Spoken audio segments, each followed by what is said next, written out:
Hi ಸ್ನೇಹಿತರೆ, ನಾನು ನಂಜನಾಯ್ಕ್, ಸ್ಪರ್ಧಾ ಕರ್ನಾಟಕ ಅಕಾಡೆಮಿ ಶಿವಮೊಗ್ಗ. ಸ್ಪರ್ಧಾ ಕರ್ನಾಟಕ ಯೂಟ್ಯೂಬ್ ಚಾನಲ್ಗೆ ನಿಮಗೆಲ್ಲರಿಗೂ ಕೂಡ ಆತ್ಮೀಯವಾದ ಸ್ವಾಗತ.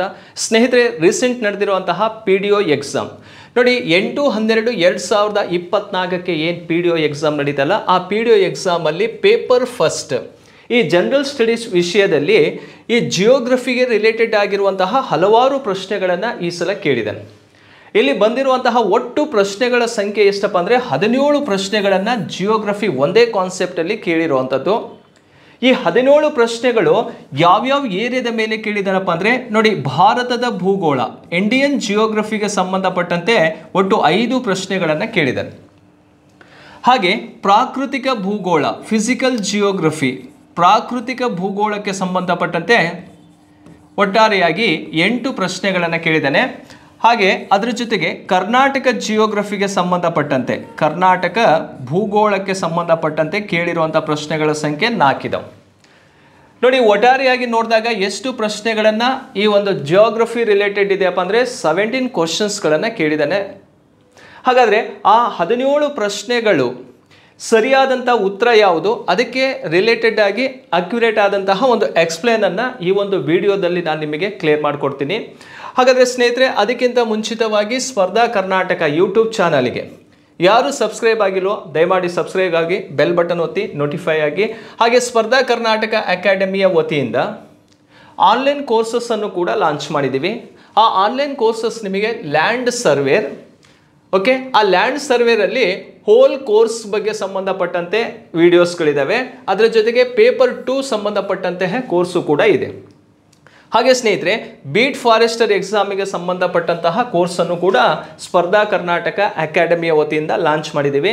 ನೀವು ಪ್ಲೇಸ್ಟೋರಿಗೆ ಹೋಗಿ ಸ್ಪರ್ಧಾ ಕರ್ನಾಟಕ ಅಕಾಡೆಮಿ ಮೊಬೈಲ್ ಆ್ಯಪನ್ನು ಡೌನ್ಲೋಡ್ ಮಾಡಿಕೊಂಡ್ರೆ ಅಲ್ಲಿ ಯಾವ ಕೋರ್ಸ್ ಬೇಕೋ ಅದರ ಮೇಲೆ ಕ್ಲಿಕ್ ಮಾಡಿ ಪೇಮೆಂಟ್ ಮಾಡಿದರೆ ನಿಮಗೆ ವಿಡಿಯೋಸ್ಗಳು ಸಿಗ್ತಾ ಹೋಗ್ತವೆ. ಓಕೆ ಸ್ನೇಹಿತರೆ, ಹಾಗಾದರೆ ಈ PDO ಎಕ್ಸಾಮಲ್ಲಿ ಕೇಳಿರುವಂತಹ 17 ಪ್ರಶ್ನೆಗಳು ಯಾವ್ಯಾವುದು ಅಂತ ಒಂದೊಂದನ್ನೇ ಕ್ಲಿಯರ್ ಮಾಡ್ತಾ ಹೋಗ್ತೀನಿ.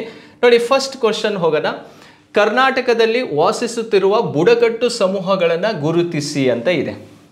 ಅಂದರೆ ಕರ್ನಾಟಕದಲ್ಲಿ ಯಾವ್ಯಾವ ಬುಡಕಟ್ಟು ಸಮೂಹಗಳು ವಾಸಿಸುತ್ತಿದ್ದಾವೆ ಅಂಥೇಳಿ ಇಲ್ಲಿ ಕ್ಲಿಯರ್ ಮಾಡಬೇಕಾಗತ್ತೆ. ನಾವು 4 ಆಪ್ಷನನ್ನು ಕೊಟ್ಟಿದ್ದಾನೆ.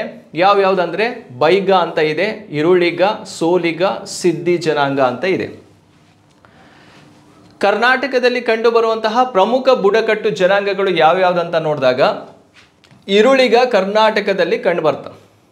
ಈ ಇರುಳಿಗ ಜನಾಂಗ ಇರುವಂಥದ್ದು ಯಾವ ಭಾಗದಲ್ಲಿ ಕಂಡುಬರ್ತಾವಪ್ಪ ಅಂದರೆ ರಾಮನಗರ ಭಾಗದಲ್ಲಿ ಕಂಡುಬರುವಂತಹ ಬುಡಕಟ್ಟು ಜನಾಂಗ ಇರುಳಿಗ ಬೆಂಗಳೂರು ಭಾಗದಲ್ಲೂ ಕೂಡ ಕಂಡುಬರ್ತಾರೆ. ನೆಕ್ಸ್ಟು ಸೋಲಿಗ ಬುಡಕಟ್ಟು ಜನಾಂಗ ಇದಾರಲ್ಲ, ಇವರು ಎಲ್ಲಿ ಕಂಡುಬರ್ತಾರಪ್ಪ ಅಂದರೆ ಚಾಮರಾಜನಗರ ಭಾಗದಲ್ಲಿ ಕಂಡುಬರ್ತಾರೆ. ಚಾಮರಾಜನಗರ ಭಾಗದಲ್ಲಿ ಕಂಡುಬರುವಂಥ ಬುಡಕಟ್ಟು ಜನಾಂಗ ಯಾವುದಪ್ಪ ಅಂದರೆ ಸೋಲಿಗ. ಹಾಗೆ ಸಿದ್ದಿ ಜನಾಂಗನೂ ಕೂಡ ಕರ್ನಾಟಕದಲ್ಲೇ ಕಂಡುಬರೋದು. ಇವ್ರು ಎಲ್ಲಿ ಕಂಡುಬರ್ತಾವಪ್ಪ ಅಂದರೆ ಉತ್ತರ ಕನ್ನಡ ಜಿಲ್ಲೆಯಲ್ಲಿ ಕಂಡುಬರುವಂತಹ ಒಂದು ಬುಡಕಟ್ಟು ಜನಾಂಗ ಆಗಿರ್ತಾರೆ. ಇಲ್ಲಿ ಕೇಳಿರುವಂತಹ 1ನೇ ಪ್ರಶ್ನೆಗೆ ಕರ್ನಾಟಕದಲ್ಲಿರೋರು ಯಾರ್ಯಾರಪ್ಪ ಅಂದರೆ ಇರುಳಿಗ ಕಂಡುಬರ್ತಾರೆ, ಸೋಲಿಗ ಇದ್ದಾರೆ, ಸಿದ್ದಿ ಜನಾಂಗ ಕಂಡುಬರ್ತಾರೆ. ಹಾಗಾದರೆ ಬೈಗ ಜನಾಂಗ ಎಲ್ಲಿದ್ದಾರೆ ಅಂದರೆ ಇವರು ಮಧ್ಯಪ್ರದೇಶದಲ್ಲಿ ಕಂಡುಬರುವಂತಹ ಜನಾಂಗವಾಗಿರ್ತಾರೆ. ಯಾವ ಸ್ಟೇಟಲ್ಲಿದ್ದಾರೆ ಇವರು? ಮಧ್ಯಪ್ರದೇಶದಲ್ಲಿ ಇರುವಂತಹ ಒಂದು ಬುಡಕಟ್ಟು ಜನಾಂಗ. ಇದಕ್ಕೆ ಸರಿಯಾದಂಥ ಉತ್ತರ ಯಾವುದು? ಕರ್ನಾಟಕದಲ್ಲಿ ವಾಸಿಸುತ್ತಿರುವಂತಹ ಬುಡಕಟ್ಟು ಸಮೂಹಗಳನ್ನು ಗುರುತಿಸಿ. BCD 3 ಕೂಡ ಸರಿಯಾಗಿದೆ. ಇಲ್ಲಿ ಎಲ್ಲಿ ಆಪ್ಷನಲ್ಲಿ ಎಲ್ಲಿದೆ ಅಂತ ನೋಡಿದಾಗ BCD 2ನೇ ಆಪ್ಷನಲ್ಲಿ ಕಂಡುಬರುತ್ತೆ. ಇದು ಸರಿಯಾದಂಥ ಉತ್ತರವಾಗಿರುತ್ತೆ 1ನೇ ಪ್ರಶ್ನೆಗೆ. ನೋಡಿ, ನಮ್ಮ ಕರ್ನಾಟಕದಲ್ಲಿ ಒಂದು 50ಕ್ಕಿಂತ ಹೆಚ್ಚು ಬುಡಕಟ್ಟು ಜನಾಂಗಗಳು ವಾಸವಾಗಿರೋದನ್ನು ನೋಡ್ಬೋದು. ಈ ಬುಡಕಟ್ಟು ಜನಾಂಗಗಳಿಗೆ ಸಂಬಂಧಪಟ್ಟಂತಹ ಹಲವಾರು ಪ್ರಶ್ನೆಗಳನ್ನು ಎಕ್ಸಾಮಲ್ಲಿ ಕೇಳ್ತಾ ಬರ್ತಾನೆ. ಯಾವ್ಯಾವ ಬುಡಕಟ್ಟು ಜನಾಂಗಗಳು ಯಾವ್ಯಾವ ಜಿಲ್ಲೆಯಲ್ಲಿದೆ ಅಂತ ಒಂದು ಸಲ ಲಿಸ್ಟ್ ಮಾಡಿ ಇಟ್ಕೊಬಿಟ್ರೆ ನಿಮಗೆ ಈ ಕಾನ್ಸೆಪ್ಟಲ್ಲಿ ಕೇಳುವಂಥ ಪ್ರಶ್ನೆಗಳಿಗೆ ಈಸಿಯಾಗಿ ನೀವು ಆನ್ಸರನ್ನು ಮಾಡ್ಬೋದು. ಓಕೆ, ಹಾಗಾದರೆ 2ನೇ ಪ್ರಶ್ನೆಗೆ ಹೋಗೋಣ. ಕರ್ನಾಟಕದ ಯಾವ ಜಿಲ್ಲೆಯಲ್ಲಿ ಸುಣ್ಣದ ಕಲ್ಲು ನಿಕ್ಷೇಪ ಹೇರಳವಾಗಿ ಕಂಡುಬರುತ್ತದೆ? ಇಲ್ಲಿ 4 ಆಪ್ಷನನ್ನು ಕೊಟ್ಟಿದ್ದಾರೆ. 1ನೇ ಆಪ್ಷನಲ್ಲಿ ನೋಡಿ, ಕೇಳಿರುವಂಥದ್ದು ಯಾವುದು? ಸುಣ್ಣದ ಕಲ್ಲು ಎಲ್ಲಿ ಜಾಸ್ತಿ ಸಿಗತ್ತೆ ಅಂತ, ಲೈಮ್ ಸ್ಟೋನ್. ಕೋಲಾರ ಜಿಲ್ಲೆ ಅಂತ ಕೊಟ್ಟಿದ್ದಾನೆ, ಮಂಡ್ಯ ಮತ್ತು ಕೊಡಗು ಜಿಲ್ಲೆ ಅಂತ ಇದೆ. ಹಾಗೆ ಬಿಜಾಪುರ, ಬಾಗಲಕೋಟೆ ಮತ್ತು ಶಿವಮೊಗ್ಗ ಜಿಲ್ಲೆ, ಧಾರವಾಡ, ತುಮಕೂರು ಮತ್ತು ಹಾಸನ ಜಿಲ್ಲೆ, ಮೇಲಿನ ಯಾವುದು ಅಲ್ಲ ಅಂತ ಇದೆ. ಇದಕ್ಕೆ ಸರಿಯಾದಂಥ ಉತ್ತರ ಎರಡನೇದು ಸರಿಯಾಗಿರುತ್ತೆ. ಎರಡನೇ ಉತ್ತರ ಸರಿ ಅಂದರೆ ಯಾವ ಜಿಲ್ಲೆಗಳಲ್ಲಿ ಅತಿ ಹೆಚ್ಚು ಸುಣ್ಣದ ಕಲ್ಲು ಕಂಡುಬರುತ್ತೆ ಅಂದರೆ ವಿಜಯಪುರ, ಬಾಗಲಕೋಟೆ ಮತ್ತು ಶಿವಮೊಗ್ಗ ಜಿಲ್ಲೆಯಲ್ಲಿ ಕಂಡುಬರುತ್ತೆ. ಹಾಗಾದರೆ ಈ ಕೋಲಾರ ಜಿಲ್ಲೆಯಲ್ಲಿ ಯಾವ ಖನಿಜ ಹೆಚ್ಚಾಗಿ ಕಂಡುಬರುತ್ತೆ ಅಂದರೆ ಇಲ್ಲಿ ಗೋಲ್ಡ್ ಹೆಚ್ಚಾಗಿ ಸಿಗುತ್ತೆ, ಬಂಗಾರ.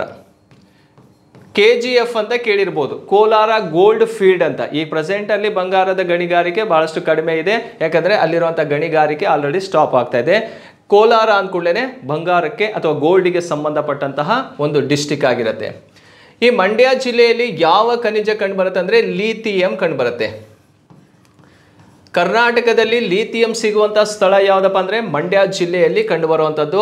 ಇದು ರೀಸೆಂಟ್ ಕಂಡುಹಿಡಿದಿರುವಂತಹ ಒಂದು ನಿಕ್ಷೇಪವಾಗಿರುತ್ತೆ. ಕೊಡಗು ಅಂಥದ್ದು ಯಾವುದೇ ರೀತಿ ಫೇಮಸ್ ಅನ್ನು ನೋಡೋಣ. ಹಾಗೆ ವಿಜಯಪುರ, ಬಾಗಲಕೋಟೆ, ಶಿವಮೊಗ್ಗ ಇವು ಯಾವುದಕ್ಕೆ ಫೇಮಸ್ ಅಂದರೆ ಸುಣ್ಣದ ಕಲ್ಲು. ಈ ಶಿವಮೊಗ್ಗ ಜಿಲ್ಲೆ ಮತ್ತೆ ಯಾವುದಕ್ಕೆ ಫೇಮಸ್ ಇರುತ್ತಪ್ಪ ಅಂದರೆ ನೋಡಿ, ಇದರಲ್ಲಿ ಕಬ್ಬಿಣದ ಅದಿರು ಕಂಡುಬರುತ್ತೆ. ಶಿವಮೊಗ್ಗ ಜಿಲ್ಲೆಯಲ್ಲಿ ಕಬ್ಬಿಣದ ಅದಿರು ಕೂಡ ಕಂಡುಬರುತ್ತೆ, ಹಾಗೆ ಮ್ಯಾಂಗನೀಸು ಕೂಡ ಸಿಗುತ್ತೆ, ಮತ್ತು ಸುಣ್ಣದ ಕಲ್ಲು ಕೂಡ ಸಿಗುವಂಥದ್ದು ಶಿವಮೊಗ್ಗ ಜಿಲ್ಲೆಯಲ್ಲಿ, ರೈಟ್. ನೆಕ್ಸ್ಟ್ ನೋಡಿ, ತುಮಕೂರು ಜಿಲ್ಲೆಯಲ್ಲೂ ಕೂಡ ಕಬ್ಬಿಣದ ಅದಿರು ಸಿಗತ್ತೆ, ಐರನ್ ಓರನ್ನು ನಾವು ನೋಡ್ಬೋದು.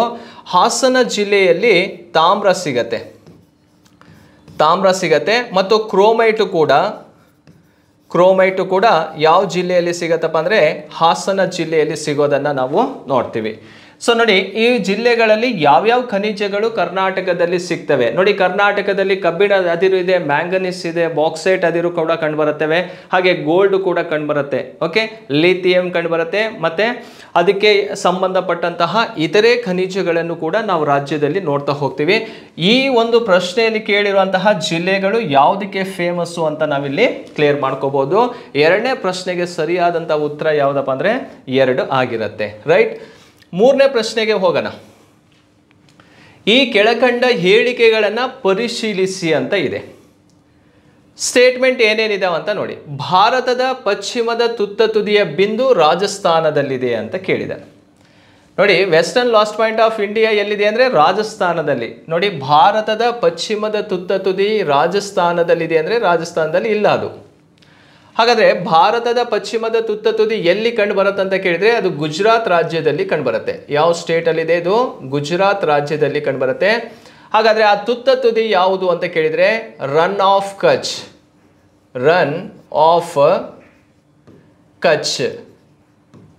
ಓಕೆ, ರನ್ ಆಫ್ ಕಚ್ ಕಂಡುಬರುತ್ತೆ. ಅದರ ಜೊತೆಗೆ ಮತ್ತೊಂದು ಪ್ಲೇಸನ್ನು ನೋಡ್ತೀವಿ, ಗುವಾರ್ ಮೋಟಿ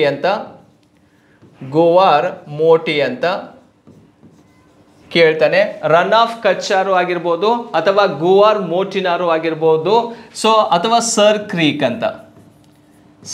ಕ್ರೀಕ್ ಇದರಲ್ಲಿ ಯಾವ್ದು ಕೇಳಿದ್ದು ಆನ್ಸರನ್ನು ಮಾಡ್ಬೋದು. ಆದರೆ ಗುವಾರ್ ಮೋಟಿ ಅನ್ನೋದು ಭಾಳಷ್ಟು ಎಕ್ಸಾಮಲ್ಲಿ ಬಂದಿರುವಂಥದ್ದು. ಇದು ರಾಜಸ್ಥಾನದಲ್ಲಿಲ್ಲ, ಯಾವ ಸ್ಟೇಟಲ್ಲಿದೆ? ಗುಜರಾತಲ್ಲಿ ಕಂಡುಬರುವಂಥದ್ದು.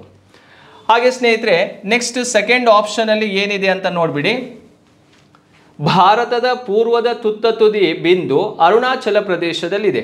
Eastern last point of India ಯಾವ ಸ್ಟೇಟಲ್ಲಿದೆ ಅಂದರೆ ಅರುಣಾಚಲ್ ಪ್ರದೇಶ ಅನ್ನುವಂಥದ್ದು ಸರಿಯಾಗಿದೆ.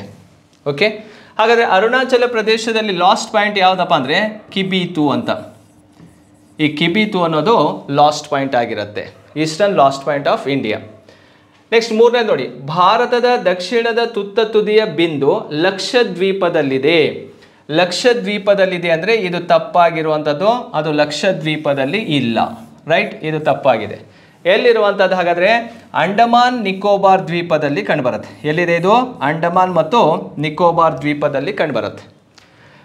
ಆ ಅಂಡಮಾನ್ ನಿಕೋಬಾರ್ ದ್ವೀಪದಲ್ಲಿ ಯಾವ ದ್ವೀಪದಲ್ಲಿದೆ ಅಂದರೆ ನಿಕೋಬಾರ್ ದ್ವೀಪದಲ್ಲಿ ಕಂಡುಬರುತ್ತೆ. ಆ ನಿಕೋಬಾರಲ್ಲಿ ಯಾವ ದ್ವೀಪ ಅಂತ ಮತ್ತೆ ಒಳಹೊಕ್ಕಿ ನೋಡಿದಾಗ ಗ್ರೇಟ್ ನಿಕೋಬಾರಲ್ಲಿ ಕಂಡುಬರುತ್ತೆ. ಹಾಗಾದರೆ ಗ್ರೇಟ್ ನಿಕೋಬಾರಲ್ಲಿರುವಂತಹ ಲಾಸ್ಟ್ ಪಾಯಿಂಟ್ ಯಾವುದಪ್ಪ ಅಂದರೆ ಅದನ್ನು ಇಂದಿರಾ ಪಾಯಿಂಟ್ ಅಂತಲೂ ಕೂಡ ಕರಿತೀವಿ, ಅಥವಾ ಅದನ್ನು ಪಿಗ್ಮೇಲಿಯನ್ ಪಾಯಿಂಟ್ ಅಂತಲೂ ಕೂಡ ಕರೀತಾರೆ.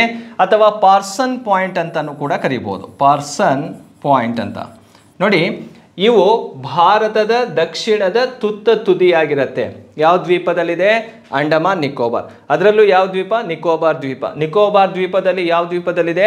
ಗ್ರೇಟ್ ನಿಕೋಬಾರ್ ದ್ವೀಪದಲ್ಲಿ ಕಂಡುಬರುತ್ತೆ. ಹಾಗಾದರೆ ಗ್ರೇಟ್ ನಿಕೋಬಾರ್ ದ್ವೀಪದಲ್ಲಿರುವಂಥ ಪಾಯಿಂಟ್ ಹೆಸರೇನು? Indira point, Pygmalion point or Parson point. ಮೂರಲ್ಲಿ ಯಾವುದಿದ್ರೂ ಕೂಡ ಆನ್ಸರನ್ನು ಮಾಡ್ಬೋದಾಗತ್ತೆ ನೋಡಿ. ಹಾಗಾದರೆ ಸಿ ಅನ್ನೋದು ಕೂಡ ತಪ್ಪಿದೆ, ಎ ಅನ್ನೋದು ಕೂಡ ತಪ್ಪಿದೆ. ನಾಲ್ಕನೇದು ನೋಡಿ, ಭಾರತದ ಉತ್ತರದ ತುತ್ತ ತುದಿಯ ಬಿಂದು ಲಡಾಖಲ್ಲಿ ಕಂಡುಬರುತ್ತೆ. ಇದು ಸರಿ ಇದೆ. ಹಾಗಾದರೆ ಭಾರತದ ಉತ್ತರದ ತುತ್ತ ತುದಿಯಲ್ಲಿದೆ, ಲಡಾಖಲ್ಲಿ ಕಂಡುಬರುತ್ತೆ. ಆ ಲಡಾಖಲ್ಲಿರೋದು ಯಾವುದಪ್ಪ ಅಂದರೆ ಇಂದಿರಾ ಕೋಲ್ ಆಗಿರುತ್ತೆ. ಇಂದಿರಾ ಕೋಲ್. ಕ್ಲಿಯರಾ? ನೋಡಿ, ಈ ರೀತಿಯಾಗಿ ಭಾರತದ 4 ದಿಕ್ಕುಗಳಲ್ಲಿರುವಂತಹ ಎಂಡಿಂಗ್ ಪಾಯಿಂಟ್ ಮತ್ತು ಸ್ಟೇಟನ್ನು ಕೇಳ್ತಾ ಬಂದಿದ್ದಾನೆ. ಅದರಲ್ಲಿ 2 ಸರಿ ಇದೆ, 2 ತಪ್ಪಿದೆ. ಓಕೆನಾ? ಹಾಗಾದರೆ ಸರಿಯಾಗಿರುವಂಥದ್ದು ಯಾವ್ಯಾವುದು ಅಂತ ನೋಡಿದಾಗ ನೋಡಿ, ಫಸ್ಟ್ ಒಂದು ತಪ್ಪಿದೆ, ಎ ತಪ್ಪಿದೆ. ಹಾಗೆ ಬಿ ನೋಡಿ, ಬಿ ಸರಿ ಇದೆ. ಮತ್ತು ಸಿ ಅನ್ನು ನೋಡಿದಾಗ ಅದು ಕೂಡ ತಪ್ಪಿದೆ. ಡಿ ಏನಾಗಿದೆಯಪ್ಪ ಅಂದರೆ ಸರಿ ಇದೆ. ಇಲ್ಲಿ ಬಿ ಮತ್ತು ಡಿ ಎರಡೂ ಕೂಡ ಸರಿಯಾಗಿರೋದ್ರಿಂದ ಒಟ್ಟಾರೆಯಾಗಿ ಒಂದು ಹೇಳಿಕೆ ಮಾತ್ರ ಸರಿ ಇದೆ ಅಂತ ಇದೆ. 2 ಹೇಳಿಕೆಗಳು ಮಾತ್ರ ಸರಿ ಇದೆ ಅಂದರೆ ಯಾವುದು ಸರಿ? 2 ಹೇಳಿಕೆಗಳು ಮಾತ್ರ ಇಲ್ಲಿ ಸರಿಯಾಗಿರುವಂಥದ್ದು. ಇನ್ನು 2 ಹೇಳಿಕೆಗಳು ಏನಾಗಿದ್ದಾವಪ್ಪ ಅಂದರೆ ತಪ್ಪಾಗಿದ್ದಾವೆ. ಇದು 3ನೇ ಪ್ರಶ್ನೆಗೆ 2 ಅನ್ನೋದು ರೈಟ್ ಆನ್ಸರ್ ಆಗಿರುತ್ತೆ. ಓಕೆ ಸ್ನೇಹಿತರೆ, ನೆಕ್ಸ್ಟ್ ಹೋಗೋಣ 4ನೇ ಪ್ರಶ್ನೆಗೆ. ಯಾವ ರಾಜ್ಯಗಳು ಕೃಷ್ಣಾ ನದಿ ನೀರಿನ ಪಾಲನ್ನು ಪಡೆಯುತ್ತವೆ? ಅಂದರೆ ಕೃಷ್ಣಾ ನದಿ ಜಲಾನಯನ ಪ್ರದೇಶ ಯಾವ ರಾಜ್ಯದಲ್ಲಿ ಕಂಡುಬರುತ್ತೆ ಅಂತ ಕೇಳಿರುವಂಥದ್ದು. ಆಪ್ಷನ್ನಲ್ಲಿ ನೋಡಿ, ಮಹಾರಾಷ್ಟ್ರದಲ್ಲಿ ಇದೆ.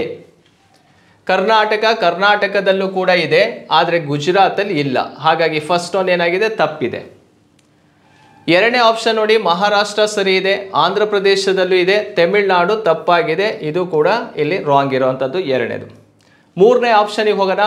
ಮಹಾರಾಷ್ಟ್ರದಲ್ಲಿದೆ, ಕರ್ನಾಟಕದಲ್ಲಿದೆ, ಆಂಧ್ರ ಪ್ರದೇಶದಲ್ಲಿದೆ. ಇದು ಸರಿಯಾದಂಥ ಉತ್ತರ. ಎಷ್ಟನೇದು ಸರಿಯಾಗಿರುವಂಥದ್ದು? 3ನೇ ಆಪ್ಷನ್ ಏನಿದೆಯಲ್ಲ ಅದು ಸರಿಯಾದಂಥ ಉತ್ತರವಾಗಿರುತ್ತೆ. ಕೃಷ್ಣಾ ನದಿಯ ನೀರಿನ ಪಾಲನ್ನು ಪಡೆಯುವಂಥದ್ದು ಯಾವ ರಾಜ್ಯಗಳು ಅಂತ ಕೇಳಿದಾಗ ಮಹಾರಾಷ್ಟ್ರ, ಕರ್ನಾಟಕ, ಆಂಧ್ರ ಪ್ರದೇಶದಲ್ಲಿ ಕಂಡುಬರುತ್ತೆ. ಈ ಕೃಷ್ಣಾ ನದಿಗೆ ಸಂಬಂಧಪಟ್ಟಂತೆ ಮತ್ತೊಂದು ರಾಜ್ಯವನ್ನು ನಾವಿಲ್ಲಿ ಕಾನ್ಸಂಟ್ರೇಟ್ ಮಾಡಬೇಕಾಗತ್ತೆ. ಯಾವ ರಾಜ್ಯ ಅಂತ ಕೇಳಿದರೆ ತೆಲಂಗಾಣ. ಯಾಕಂದರೆ ಕೃಷ್ಣಾ ನದಿ ತೆಲಂಗಾಣ ರಾಜ್ಯದಲ್ಲೂ ಕೂಡ ಹರಿತಾ ಇದೆ. ಆದರೆ ಕೃಷ್ಣಾ ನದಿಯ ಜಲಾನಯನ ಪ್ರದೇಶ ಮೊದಲು ಯಾವ ರಾಜ್ಯದಲ್ಲಿತ್ತು? ಆಂಧ್ರ ಪ್ರದೇಶದಲ್ಲಿತ್ತು. ಆಂಧ್ರದ ಒಂದು ಸಪ್ರೇಟ್ ಆಗಿರುವಂಥ ಒಂದು ಸ್ಟೇಟೇ ಯಾವುದಪ್ಪ ಅಂದರೆ ತೆಲಂಗಾಣ. ಈ ತೆಲಂಗಾಣ ರಾಜ್ಯ 2014 ಜೂನ್ 2ಕ್ಕೆ ಏನಾಯ್ತಪ್ಪ ಅಂದರೆ ನ್ಯೂ ಸ್ಟೇಟ್ ಆಗುತ್ತೆ. ಜೂನ್ 2ಕ್ಕೆ ಹೊಸ ರಾಜ್ಯವಾಗಿ ರಚನೆ ಆಗುತ್ತೆ. ಅಂದಿನಿಂದ ಕೃಷ್ಣಾ ನದಿಯ ಜಲಾನಯನ ಪ್ರದೇಶ ಯಾವ ರಾಜ್ಯಕ್ಕೂ ಡಿವೈಡ್ ಆಗುತ್ತೆ? ತೆಲಂಗಾಣಕ್ಕೂ ಡಿವೈಡ್ ಆಗುತ್ತೆ. ಎಲ್ಲರೂ 3 ಆಪ್ಷನ್ ಬದಲು 4 ಕೊಟ್ಟರೆ ಯಾವ ರಾಜ್ಯವನ್ನು ಸೇರಿಸ್ರಿ? ತೆಲಂಗಾಣವನ್ನು ನಾವು ಅರ್ಥೈಸ್ಕೋಬೇಕಾಗತ್ತೆ. ಹಾಗಾದರೆ ಈ ಕೃಷ್ಣಾ ನದಿಯ ಒಟ್ಟು ಉದ್ದ ಎಷ್ಟಪ್ಪ ಅಂದರೆ 1400 ಕಿಲೋಮೀಟರ್ ಅಷ್ಟು ಉದ್ದ ಹರಿಯುತ್ತೆ. Total length of river Krishna 1400 kilometre. ಅದರಲ್ಲಿ ಕರ್ನಾಟಕದಲ್ಲಿ 483 ಕಿಲೋಮೀಟರ್ ಅಷ್ಟು ಉದ್ದ ಹರಿಯುತ್ತಿದ್ದು ಕರ್ನಾಟಕ. ಹಾಗಾಗಿ ಕರ್ನಾಟಕದಲ್ಲಿ ಅತಿ ಉದ್ದ ಹರಿಯುವಂತಹ ನದಿ ಯಾವುದು ಅಂತ ಕೇಳಿದರೆ ಅದು ಕೃಷ್ಣಾ ನದಿ ಆಗಿರುತ್ತೆ. ಕರ್ನಾಟಕದಲ್ಲಿ ಅತಿ ಉದ್ದ ಹರಿಯುತ್ತೆ ರಿವರ್ ಕೃಷ್ಣಾ ಅಂತಾನೆ. ಓಕೆ, ಈ ಕೃಷ್ಣಾ ನದಿಗೆ ನೇರವಾಗಿ ಕರ್ನಾಟಕದಲ್ಲಿ ಆಲಮಟ್ಟಿ ಜಲಾಶಯ ಅಂತ ಒಂದು ಕನ್ಸ್ಟ್ರಕ್ಟ್ ಮಾಡಿರುವಂಥದ್ದು, ನಾರಾಯಣಪುರ ಜಲಾಶಯ ಕಂಡುಬರುತ್ತೆ, ಹಿಪ್ಪರಗಿ ಬ್ಯಾರೇಜ್ ಕಂಡುಬರುತ್ತೆ, ಚಿಕ್ಕ ಪಡಸಲಗಿ ಬ್ಯಾರೇಜ್ ಅಂತ ಕಂಡುಬರ್ತಾವೆ. ಇವು 4 ಕೂಡ ಕರ್ನಾಟಕದಲ್ಲಿ ಕೃಷ್ಣಾ ನದಿಗೆ ನೇರವಾಗಿ ಕಟ್ಟಿರುವಂತಹ ಬ್ಯಾರೇಜ್ ಮತ್ತು ಡ್ಯಾಮ್ಗಳನ್ನು ನಾವು ನೋಡ್ಬೋದು. ಓಕೆ, 4ನೇ ಪ್ರಶ್ನೆಗೆ ಸರಿಯಾದಂಥ ಉತ್ತರ ಯಾವುದಪ್ಪ ಅಂದರೆ 3ನೇದು ಸರಿಯಾಗಿರುತ್ತೆ. ನೆಕ್ಸ್ಟ್ 5ನೇ ಪ್ರಶ್ನೆಗೆ ಹೋಗೋಣ. ಭಾರತದಲ್ಲಿ ಸ್ಥಳೀಯ ಕಾಲಮಾನದ ಪ್ರಕಾರ ಮಧ್ಯಾಹ್ನ 12 ಗಂಟೆ ಇರುವಾಗ ಪ್ರಪಂಚದ ಇನ್ನೊಂದು ಸ್ಥಳದಲ್ಲಿ ಜನರು ಮುಂಜಾನೆ 6 ಗಂಟೆಗೆ ತಮ್ಮ ಕಾಫಿಯನ್ನು ಸೇವಿಸುತ್ತಿದ್ದಾರೆ. ಹಾಗಾದರೆ ಆ ಸ್ಥಳ ರೇಖಾಂಶ ಡ್ಯಾಶ್ ಆಗಿರುತ್ತದೆ. ಇಲ್ಲಿ ನೋಡಿ, 7 ಡಿಗ್ರಿ 30 ಮಿನಿಟ್ ಪೂರ್ವ ಅಂತ ಇದೆ, 172 ಡಿಗ್ರಿ 30 ನಿಮಿಷಗಳು ಪಶ್ಚಿಮ ಅಂತ ಇದೆ, 82.5 ಡಿಗ್ರಿ 30 ನಿಮಿಷ ಪೂರ್ವ ಅಂತ ಇದೆ. ಇದು ಭಾರತಕ್ಕೆ ಸಂಬಂಧಿಸಿರುವಂಥ ಕಾಲಮಾನ. ಇದು 7 ಡಿಗ್ರಿ 30 ನಿಮಿಷ ಪಶ್ಚಿಮದಲ್ಲಿ ಕಂಡುಬರುತ್ತೆ. ಇದಕ್ಕೆ ಸರಿಯಾದಂಥ ಉತ್ತರ ಯಾವುದಪ್ಪ ಅಂದರೆ ಡಿ ಸರಿಯಾಗಿ ಅಥವಾ 4ನೇದು ಸರಿಯಾಗಿದೆ. 7 ಡಿಗ್ರಿ 30 ನಿಮಿಷಗಳು ಪಶ್ಚಿಮದಲ್ಲಿ. ಇದನ್ನು ನೀವು ಕ್ಲಿಯರ್ ಆಗಿ ಅರ್ಥ ಮಾಡ್ಕೊಳ್ಳೋದಾದರೆ ಹೇಗಿರುತ್ತೆ ಇದರ ಸ್ಟ್ರಕ್ಚರ್ ನೋಡಿ. ವರ್ಲ್ಡನ್ನು ತಗೊಳ್ಳೋಣ. ಫಸ್ಟು ಪ್ರಪಂಚವನ್ನು ಅರ್ಥ ಮಾಡ್ಕೋಬೇಕು ನಾವು. ಈ ವರ್ಲ್ಡನ್ನು ತಗೊಂಡಾಗ ಈ ವರ್ಡಲ್ಲಿ ಒಂದು ಮಧ್ಯದಲ್ಲಿ ಒಂದು ರೇಖೆಯನ್ನು ಡ್ರಾ ಮಾಡ್ತೀವಿ. ಭೂಮಿಯ ಮಧ್ಯದಲ್ಲಿ ಉತ್ತರದಿಂದ ದಕ್ಷಿಣಕ್ಕೆ ಒಂದು ರೇಖೆಯನ್ನು ಡ್ರಾ ಮಾಡ್ತೀವಿ. ಇದನ್ನು ರೇಖಾಂಶ ಅಂತ ಕರಿತೀವಿ, ಲ್ಯಾಂಗಿಟ್ಯೂಡ್ಸ್. ಇದಕ್ಕೆ 0 ಡಿಗ್ರಿ GMT ರೇಖೆ ಅಂತಲೂ ಕೂಡ ಕರೀತಾರೆ, ಗ್ರೀನ್ವಿಚ್ ಮೆರಿಡಿಯನ್ ಟೈಮ್, ಅಥವಾ ಇದನ್ನು UTC ಅಂತಲೂ ಕೂಡ ಕರೀತಾರೆ, ಯೂನಿವರ್ಸಲ್ ಕೋಆರ್ಡಿನೇಟೆಡ್ ಟೈಮ್ ಅಂತ ಕರಿತೀವಿ, ಕೋಆರ್ಡಿನೇಟೆಡ್ ಯೂನಿವರ್ಸಲ್ ಟೈಮ್ ಅಂತ. ಈ 0 ಡಿಗ್ರಿಯನ್ನು, ಈ 0 ಡಿಗ್ರಿ ಇದೆಯಲ್ಲ, ಇದು ಪ್ರಪಂಚದ ಕಾಲಮಾನವನ್ನು ನಿರ್ಧರಿಸುವಂಥ ರೇಖಾಂಶವಾಗಿರುತ್ತೆ. ಇದು ಗ್ರೀನ್ವಿಚ್ ಮೂಲಕ ಹಾದು ಬರುತ್ತೆ ಅಥವಾ ಲಂಡನ್ ಮೂಲಕ ಹಾದು ಬರೋದ್ರಿಂದ ಇದನ್ನು GMT ರೇಖೆ ಅಂತಲೇ ಕರಿತೀವಿ. ಈ GMT ರೇಖೆಯಿಂದ ಈ ಸೈಡನ್ನು ಪೂರ್ವ ಭಾಗ ಅಂತ ಕರಿತೀವಿ, ಇದು ಈಸ್ಟರ್ನ್ ಸೈಡ್. ಈ ಕಡೆ ಭಾಗವನ್ನು ಪಶ್ಚಿಮ ಅಂತ ಕರಿತೀವಿ, ವೆಸ್ಟರ್ನ್ ಸೈಡ್ ಇದು ಪಶ್ಚಿಮ. ಈಸ್ಟರ್ನ್ ಮತ್ತು ವೆಸ್ಟರ್ನ್ ಸೈಡ್ ನೋಡಿದಾಗ ಪೂರ್ವದ ಕಡೆ ಬಂದಾಗ 0 ಡಿಗ್ರಿಯಿಂದ ಈಸ್ಟ್ ಕಡೆ ಬಂದರೆ ಟೈಮ್ ಯಾವಾಗಲೂ ಕೂಡ ಏನಾಗಿರುತ್ತೆ, ಪ್ಲಸ್ ಮಾಡ್ತೀವಿ. 0 ಡಿಗ್ರಿಯಿಂದ ವೆಸ್ಟ್ ಕಡೆ ಬಂದರೆ ಟೈಮ್ ಏನಾಗಿರುತ್ತಪ್ಪ ಅಂದರೆ ಮೈನಸ್ ಆಗಿರುತ್ತೆ. ಟೈಮ್ ಏನಾಯಿತು, ಮೈನಸ್ ಆಯಿತು. ಹಾಗಾದರೆ ಈ ಪ್ಲಸ್ಸು ಮೈನಸ್ ಆಧಾರದ ಮೇಲೆ ಇಲ್ಲಿ ಕೇಳಿರುವಂತಹ ಪ್ರಶ್ನೆ ಆಗಿರುತ್ತೆ. ಇದಕ್ಕೆ ಸ್ವಲ್ಪ ಬೇಸಿಕ್ ನಾಲೆಡ್ಜ್ ನಮಗೆ ಬೇಕು ಇಂಥ ಪ್ರಶ್ನೆಗೆ ಆನ್ಸರ್ ಮಾಡಬೇಕಂದ್ರೆ. ಹೇಗೆ ನೋಡಿ, ಒಂದು ರೇಖಾಂಶದಿಂದ ಮತ್ತೊಂದು ರೇಖಾಂಶಕ್ಕೆ ಸೂರ್ಯನ ಕಿರಣಗಳು ಹಾದು ಹೋಗಲು ಎಷ್ಟು ಟೈಮ್ ಬೇಕಪ್ಪ ಅಂದರೆ, ಈಗ 0 ಇದು 1 ಅಂತ ಅಂದ್ಕೊಂಡ್ರೆ 4 ನಿಮಿಷ ಟೈಮ್ ಬೇಕು, 4 ಮಿನಿಟ್ಸ್ ಟೈಮ್ ಬೇಕು. ಈಗ 15 ರೇಖಾಂಶವನ್ನು ದಾಟಿದರೆ ಎಷ್ಟು ನಿಮಿಷಗಳ, 15 ರೇಖಾಂಶವನ್ನು ದಾಟಿದರೆ ಇಂಟು 4 ಮಾಡ್ತೀವಿ, 15 ಲ್ಯಾಂಗಿಟ್ಯೂಡ್ಸ್. 15 ರೇಖಾಂಶ ಇಂಟು 4 ಮಾಡ್ತೀವಿ, ಎಷ್ಟು ಬರುತ್ತೆ ಅಂತ ಕೇಳಿದಾಗ 60 ಬರುತ್ತೆ. ಕ್ಲಿಯರಾ? 60 ಬರುತ್ತೆ. 60 ಅಂದರೆ ಏನಂತ ಅರ್ಥ, 1 ಗಂಟೆ ಅಂತ ಅರ್ಥ, 1 ಅವರ್ ಅಂತ ಟೈಮ್ ತೆಗೆದುಕೊಳ್ತೀವಿ. 60 ಅಂತ ಅಂದರೆ ಎಷ್ಟು ರೇಖಾಂಶಗಳನ್ನು ಸೂರ್ಯನ ಕಿರಣಗಳು ಹಾದು ಹೋದರೆ 1 ಗಂಟೆ ಆಗುತ್ತೆ. ಪ್ರತಿ 15 ರೇಖಾಂಶವನ್ನು ದಾಟಿದರೆ 1 ಅವರ್ ಟೈಮ್ ಆಗ್ತಾ ಇರುತ್ತೆ. ಓಕೆ, ಹಾಗಾದರೆ ಇಲ್ಲಿ ಕೇಳಿರುವಂತಹ ಪ್ರಶ್ನೆಗೆ ಉತ್ತರವನ್ನು ನೋಡೋದಾದರೆ ನೋಡಿ ಸ್ನೇಹಿತರೆ, ಅವ್ರು ಕೇಳಿರೋ ಪ್ರಕಾರ ಇಲ್ಲಿ ಲಂಡನ್ ಇರುವಂಥದ್ದು ಈ ಭಾಗದಲ್ಲಿ, ಇದು ಭಾರತ ಇರುವಂತಹ ಒಂದು ಭಾಗವಾಗಿರುತ್ತೆ. ಇಂಡಿಯಾ ಈ ಲೊಕೇಶನಲ್ಲಿ ಕಂಡುಬರುತ್ತೆ, ಭಾರತ ಇಲ್ಲಿದೆ. ಪ್ರಶ್ನೆಯಲ್ಲಿ ನೋಡಿ, ಭಾರತದಲ್ಲಿ ಸ್ಥಳೀಯ ಕಾಲಮಾನದ ಪ್ರಕಾರ ಮಧ್ಯಾಹ್ನ 12 ಗಂಟೆ ಇದೆ. ನೋಡಿ, ಭಾರತದಲ್ಲಿ ಏನು ಟೈಮ್ ಇದೆ ಅಂದರೆ 12 ಗಂಟೆ ಟೈಮ್ ಇರುವಂಥದ್ದು PM ಆಗಿರುತ್ತೆ. ಮಧ್ಯಾಹ್ನ 12 ಗಂಟೆ ಟೈಮ್ ಇದೆ. ನೋಡಿ, 12 ಗಂಟೆ ಸಮಯ ಇರುತ್ತೆ. ಪ್ರಪಂಚದ ಇನ್ನೊಂದು ಸ್ಥಳದಲ್ಲಿ ಜನರು ಮುಂಜಾನೆ 6 ಗಂಟೆಗೆ ತಮ್ಮ ಕಾಫಿಯನ್ನು ಸೇವಿಸ್ತಾರೆ. ಎಷ್ಟು ಗಂಟೆಗೆ? 6 ಗಂಟೆಗೆ ಕಾಫಿಯನ್ನು ಸೇವಿಸ್ತಾ ಇರುತ್ತಾರೆ. ಹಾಗಾದರೆ ಮುಂಜಾನೆ ಅಂತ ತಗೊಂಡಾಗ ನಾವು ಆಲ್ರೆಡಿ ಮಧ್ಯಾಹ್ನದಲ್ಲಿದ್ದೀವಿ. ಮಧ್ಯಾಹ್ನ ಇಲ್ಲಿ ಮುಂಜಾನೆ ಅಂತ ತಗೊಂಡಾಗ ನಾವು ಈಸ್ಟ್ ಕಡೆ ಹೋಗಬೇಕು, ವೆಸ್ಟ್ ಕಡೆ ಬರಬೇಕಂದ್ರೆ ಭಾರತದ ಪಶ್ಚಿಮದ ಕಡೆ ಬರ್ತೀವಿ ನಾವು. ಈಗ ನಿಮಗೆ ನೇರವಾಗಿ ಪದೇ ಪದೇ ಎಕ್ಸಾಮಲ್ಲಿ ಪ್ರಶ್ನೆ ಕೇಳ್ತಾನೆ, ಲಂಡನ್ನಿಗೂ ಭಾರತಕ್ಕೂ ಟೈಮ್ ಡಿಫ್ರೆನ್ಸ್ ಎಷ್ಟಿದೆಯಪ್ಪ ಅಂದರೆ 5 ಗಂಟೆ 30 ನಿಮಿಷ ಟೈಮ್ ಡಿಫ್ರೆನ್ಸ್ ಇರೋದು. ಎಷ್ಟಿರುತ್ತೆ? 5:30. ಈಗ 5:30 ಅಂದರೆ ಲಂಡನ್ 0 ಡಿಗ್ರಿ ಮೇಲೆ ಕಂಡು ಬಂದರೆ ಭಾರತ ಯಾವ ಡಿಗ್ರಿ ಮೇಲೆ ಇದೆಯಪ್ಪ ಅಂದರೆ 82.5 ಡಿಗ್ರಿ ಪೂರ್ವ ರೇಖಾಂಶ ಭಾರತದ ಕಾಲಮಾನವನ್ನು ನಿರ್ಧಾರ ಮಾಡುತ್ತೆ. 82.5 ಡಿಗ್ರಿ ಈಸ್ಟ್ ಏನು ಲ್ಯಾಂಗಿಟ್ಯೂಡ್ ಇದೆಯಲ್ಲ, ಅದು ಇಂಡಿಯನ್ ಸ್ಟ್ಯಾಂಡರ್ಡ್ ಟೈಮ್ ಆಗಿರುತ್ತೆ. IST ಲೈನ್ ಅಂತಲೂ ಕೂಡ ಕರಿತೀವಿ ಇದಕ್ಕೆ. ಇಲ್ಲಿ 82.5 ಡಿಗ್ರಿಯಲ್ಲಿ ಯಾವ ಟೈಮ್ ಇದೆಯಪ್ಪ ಅಂದರೆ 12 ಗಂಟೆ ಇದೆ. ಆದರೆ ಲಂಡನ್ನಲ್ಲಿ ಎಷ್ಟು ಟೈಮ್ ಇದೆ ಅಂದರೆ, ಇಂಡಿಯಾದ ವೆಸ್ಟಲ್ಲಿರುವಂತಹ ಲಂಡನ್ನಲ್ಲಿ ಏನು ಟೈಮ್ ಇದೆಯಪ್ಪ ಅಂದರೆ 5 ಗಂಟೆ 30 ನಿಮಿಷ ಟೈಮ್ ಇದೆ. 5:30 ಇರುತ್ತೆ. ಡಿಫ್ರೆನ್ಸ್ 5 ಗಂಟೆ 30 ನಿಮಿಷ ಇದ್ದಾಗ ಇಲ್ಲಿ ನಾವು ಹೇಗೆ ಕ್ಯಾಲ್ಕುಲೇಷನ್ ಮಾಡ್ಕೋಬೇಕು? ಇಲ್ಲಿ ಕೇಳಿರೋದು 6 ಗಂಟೆ. ಲಂಡನ್ನಿಗೂ ಇಂಡಿಯಾಕ್ಕೂ ಟೈಮ್ ಡಿಫ್ರೆನ್ಸ್ 5:30 ಆಗಿರೋದ್ರಿಂದ ನಮ್ಮಲ್ಲಿ 12 ಗಂಟೆ ಸಮಯ ಇದ್ದರೆ ಲಂಡನ್ನಲ್ಲಿ ಯಾವ ಟೈಮ್ ಇದೆ ಅಂತ ನಾವು ತಿಳ್ಕೊಬೇಕೀಗ. ನೋಡಿ, ಲಂಡನ್ನಲ್ಲಿ 12 ಗಂಟೆ ಅಂದರೆ ಈ ಕಡೆ ಎಷ್ಟು ತರ್ತೀವಿ? 11 ಗಂಟೆ ಬರುತ್ತೆ. ನೆಕ್ಸ್ಟ್ ಎಷ್ಟು ಬರುತ್ತೆ? 11 ಗಂಟೆ ಆದ ನಂತರ 10 ಗಂಟೆ ಬರುತ್ತೆ, 9 ಗಂಟೆ, 8 ಗಂಟೆ, 7 ಗಂಟೆ, 6 ಗಂಟೆ ಅಂತ ತೊಗೊಳ್ತೀವಿ. ನೋಡಿ, 1 hour, 2 hour, 3 hour, 4 hour, 5 hour ಆಯಿತು. ಇಲ್ಲಿ ಹಾಫ್ ಆನ್ ಅವರ್ ಅಂತ ಕೇಳಿದಾಗ 6 ಗಂಟೆ 30 ನಿಮಿಷ ಇದೆ ಅಂತ ಅರ್ಥ.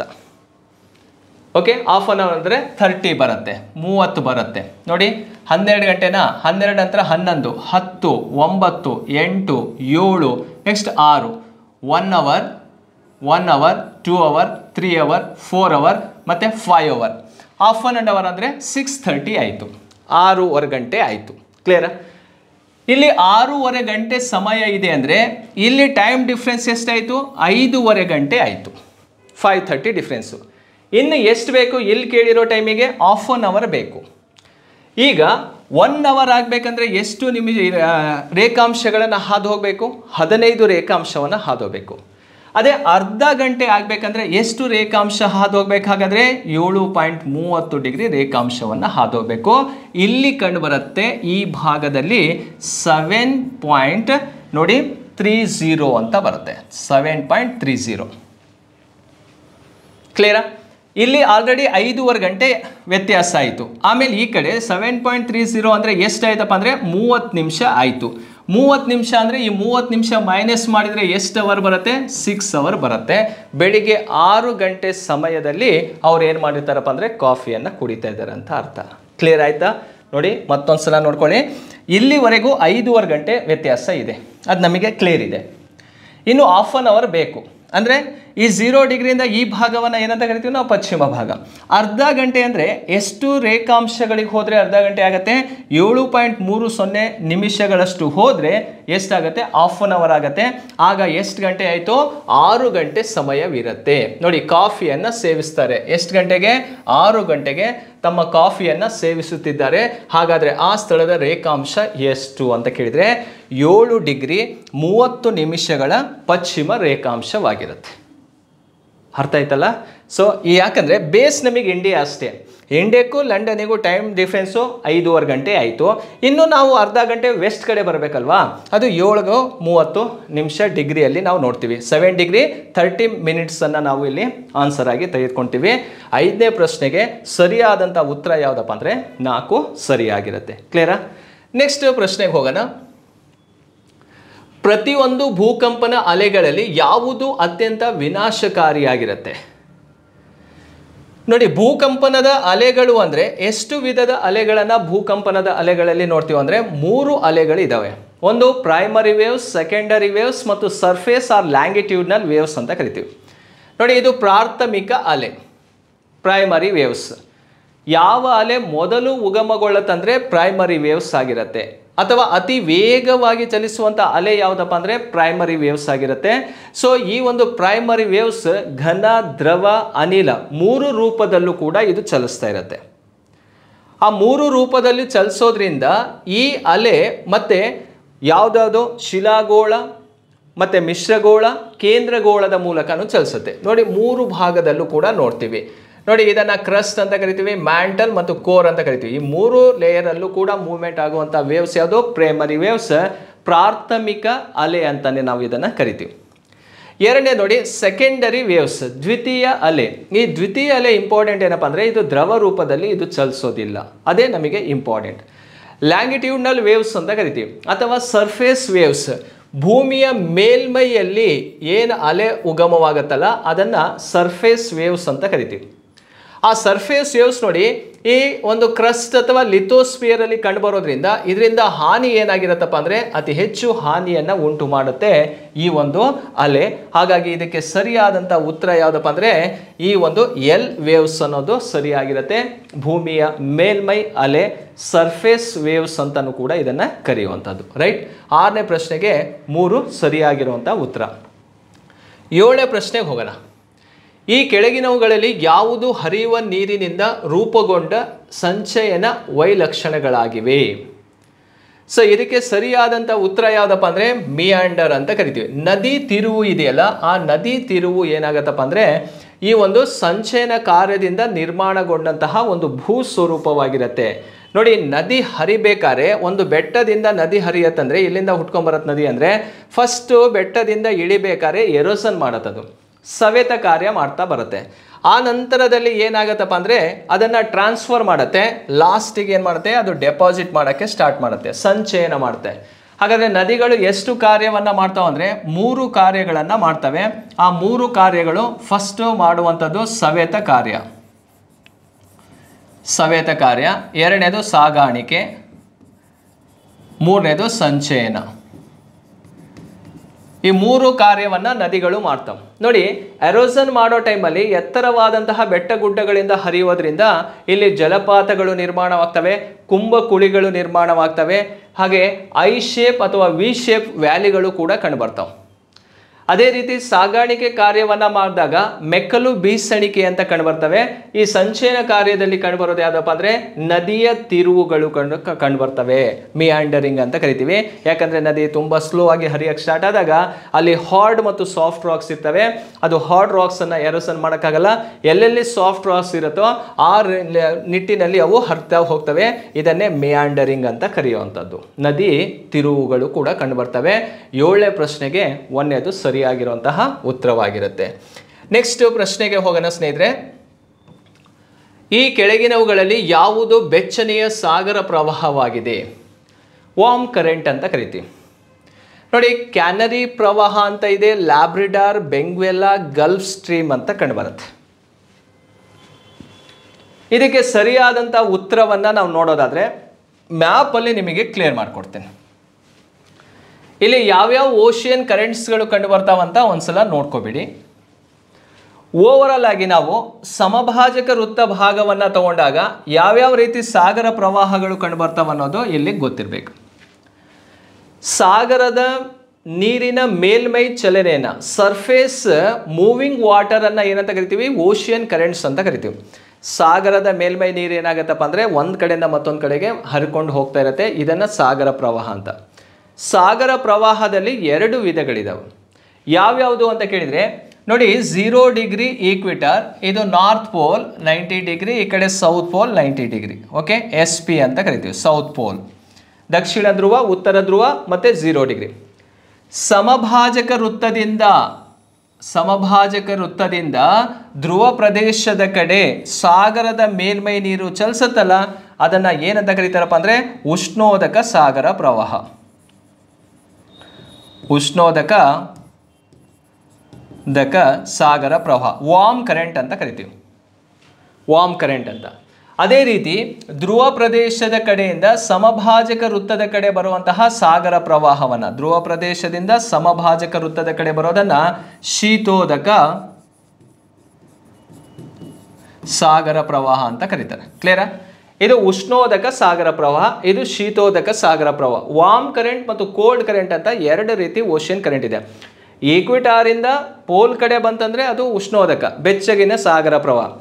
ಪೋಲಿಂದ ಈಕ್ವಿಟಾರ್ ಕಡೆ ಬಂತಂದರೆ ಅದನ್ನು ಕೋಲ್ಡ್ ಕರೆಂಟ್ ಅಂತ ಕರಿತೀವಿ. ಇಲ್ಲಿ ಕೇಳಿರುವಂತಹ 4 ಕರೆಂಟ್ಸ್ಗಳು ಯಾವ್ಯಾವುದು? ಕ್ಯಾನರಿ, ಲ್ಯಾಬ್ರಿಡಾರ್, ಬೆಂಗ್ವೆಲಾ ಮತ್ತು ಗಲ್ಫ್ ಸ್ಟ್ರೀಮ್.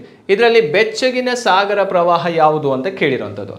ಇಲ್ಲಿ ನೋಡಿಬಿಡಿ, ಈ 4 ಸಾಗರ ಪ್ರವಾಹಗಳು ಯಾವ ಓಷಿಯನ್ ಬಾಡಿಯಲ್ಲಿ ಕಂಡುಬರ್ತಾವಪ್ಪ ಅಂದರೆ ಅಟ್ಲಾಂಟಿಕ್ ಮಹಾಸಾಗರದಲ್ಲಿ ಕಂಡುಬರ್ತಾವೆ. ಇದು ಅಟ್ಲಾಂಟಿಕ್ ಓಷಿಯನ್ ಏರಿಯಾ. ಆ ಅಟ್ಲಾಂಟಿಕ್ ಮಹಾಸಾಗರದಲ್ಲಿ ನೋಡಿ, ಈಗ ಸಮಭಾಜಕ ವೃತ್ತದಿಂದ ಧ್ರುವ ಪ್ರದೇಶದ ಕಡೆ ಹೋಗ್ತಾ ಇದೆ. ಆ ಸಾಗರ ಪ್ರವಾಹದ ಹೆಸರೇನಪ್ಪ ಅಂದರೆ ಗಲ್ಫ್ ಸ್ಟ್ರೀಮ್ ಅಂತ ಕರೆಯುತ್ತೀವಿ. ಹಾಗಾದರೆ ಈ ಗಲ್ಫ್ ಸ್ಟ್ರೀಮ್ ಎನ್ನುವಂಥದ್ದು ಯಾವ ಕೆಟಗರಿಗೆ ಸೇರಿರುವಂತಹ ಸಾಗರ ಪ್ರವಾಹ? ಇದು ಉಷ್ಣೋದಕ ಸಾಗರ ಪ್ರವಾಹ, ವಾರ್ಮ್ ಕರೆಂಟ್ ಆಗಿರುತ್ತೆ. ನೆಕ್ಸ್ಟ್ ನೋಡಿ, ಅದರ ಜೊತೆಗೆ ಕ್ಯಾನರಿ ಪ್ರವಾಹ ಅಂತ ಇದೆ. ಇದು ಕ್ಯಾನರಿ ಪ್ರವಾಹ. ಇದು ನೋಡಿ, ಈ ಕಡೆಯಿಂದ ಬರ್ತಾ ಇದೆ, ಅಂದರೆ ಧ್ರುವ ಪ್ರದೇಶದಿಂದ ಸಮಭಾಜಕ ವೃತ್ತದ ಕಡೆ ಬರ್ತಾ ಇದೆ ಕ್ಯಾನರಿ ಪ್ರವಾಹ. ಕ್ಯಾನರಿ ಪ್ರವಾಹ ಯಾವ ಕೆಟಗರಿಗೆ ಸೇರ್ತಾಗಾದ್ರೆ ಇದು ಶೀತ ಸಾಗರ ಪ್ರವಾಹ ಆಗಿರುತ್ತೆ, ಕೋಲ್ಡ್ ಕರೆಂಟ್. ಓಕೆ, ನೆಕ್ಸ್ಟ್ ನೋಡಿ, ಲ್ಯಾಬ್ರಿಡಾರ್ ಅಂತ ಕಂಡು ಬರುತ್ತೆ. ಇಲ್ಲಿ ಬರ್ತಾ ಇದೆ ನೋಡಿ, ಇದು ಲ್ಯಾಬ್ರಿಡಾರ್ ಸಾಗರ ಪ್ರವಾಹ. ಇದೇ ಲ್ಯಾಬ್ರಿಡಾರ್ ಓಷಿಯನ್ ಕರೆಂಟ್ಸ್. ಈ ಲ್ಯಾಬ್ರಿಡಾರ್ ಸಾಗರ ಪ್ರವಾಹನೂ ಕೂಡ ಯಾವ ಕೆಟಗರಿಗೆ ಸೇರುತ್ತಪ್ಪ ಅಂದರೆ ಇದು ಕೂಡ ಶೀತೋದಕ ಸಾಗರ ಪ್ರವಾಹವಾಗಿರುತ್ತೆ, ಕೋಲ್ಡ್ ಕರೆಂಟ್. ಬೆಂಗ್ವೆಲಾ ಪ್ರವಾಹ ಅಂತ ನೋಡಿ ಒಂದು.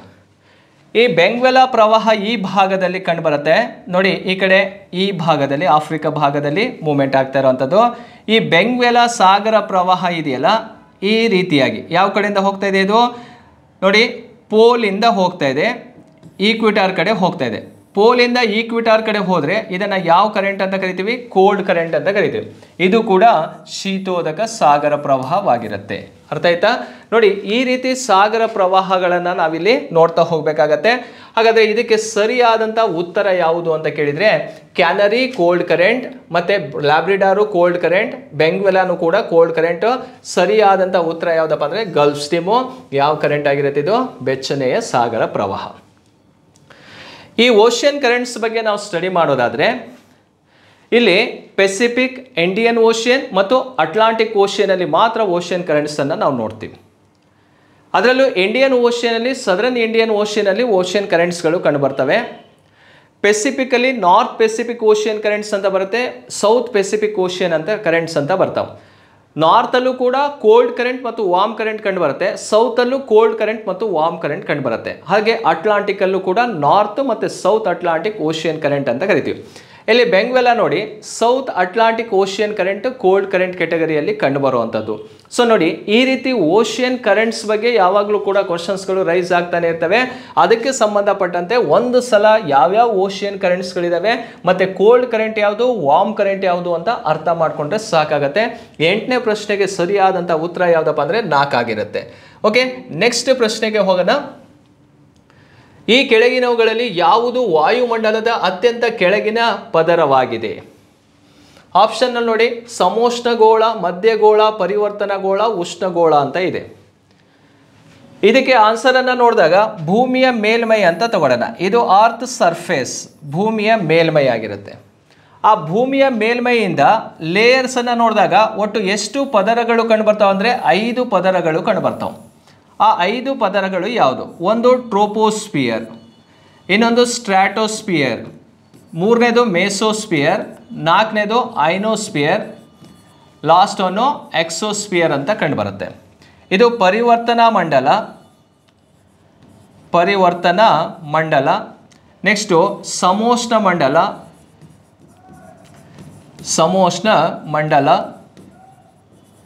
3ನೇದು ಮಧ್ಯ ಮಂಡಲ,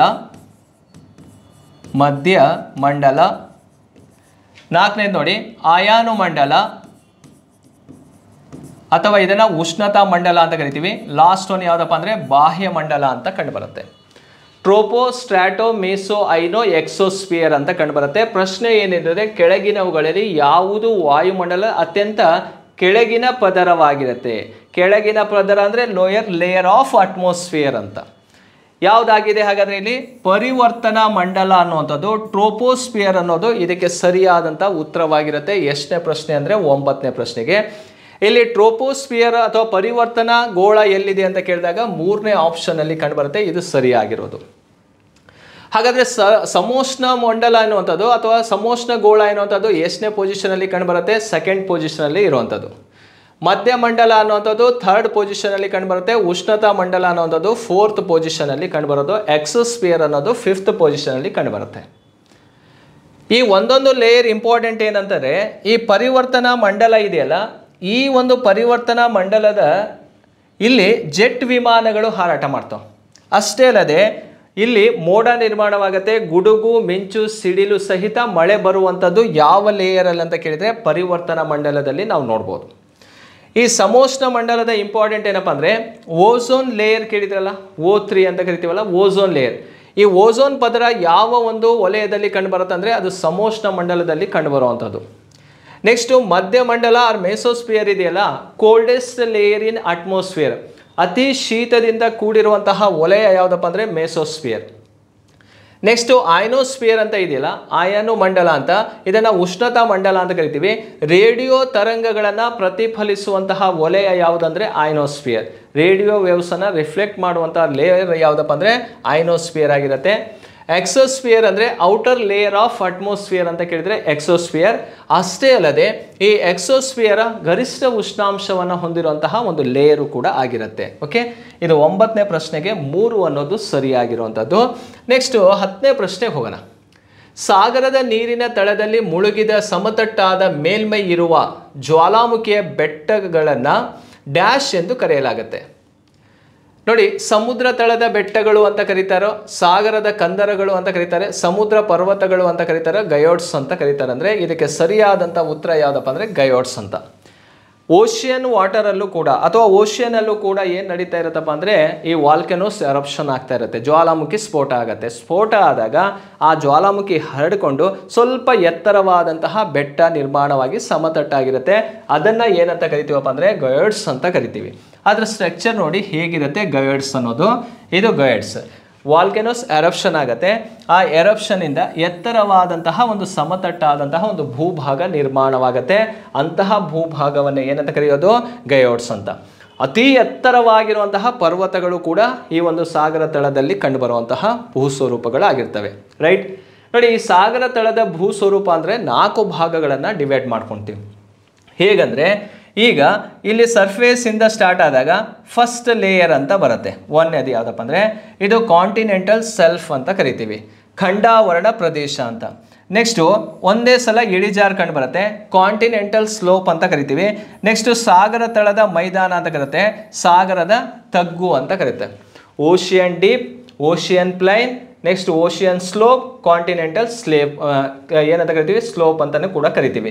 ಈ ಖಂಡಾವರಣ ಪ್ರದೇಶ ಇದೆಯಲ್ಲ, ಇಲ್ಲಿ ಮೀನುಗಾರಿಕೆ ನಡೆಯುವಂಥದ್ದು, ಅತಿ ಹೆಚ್ಚು ಮೀನನ್ನು ಹಿಡಿಯುವಂತಹ ಜಾಗ ಯಾವುದಪ್ಪ ಅಂದರೆ ಖಂಡಾವರಣ ಪ್ರದೇಶವಾಗಿರುತ್ತೆ.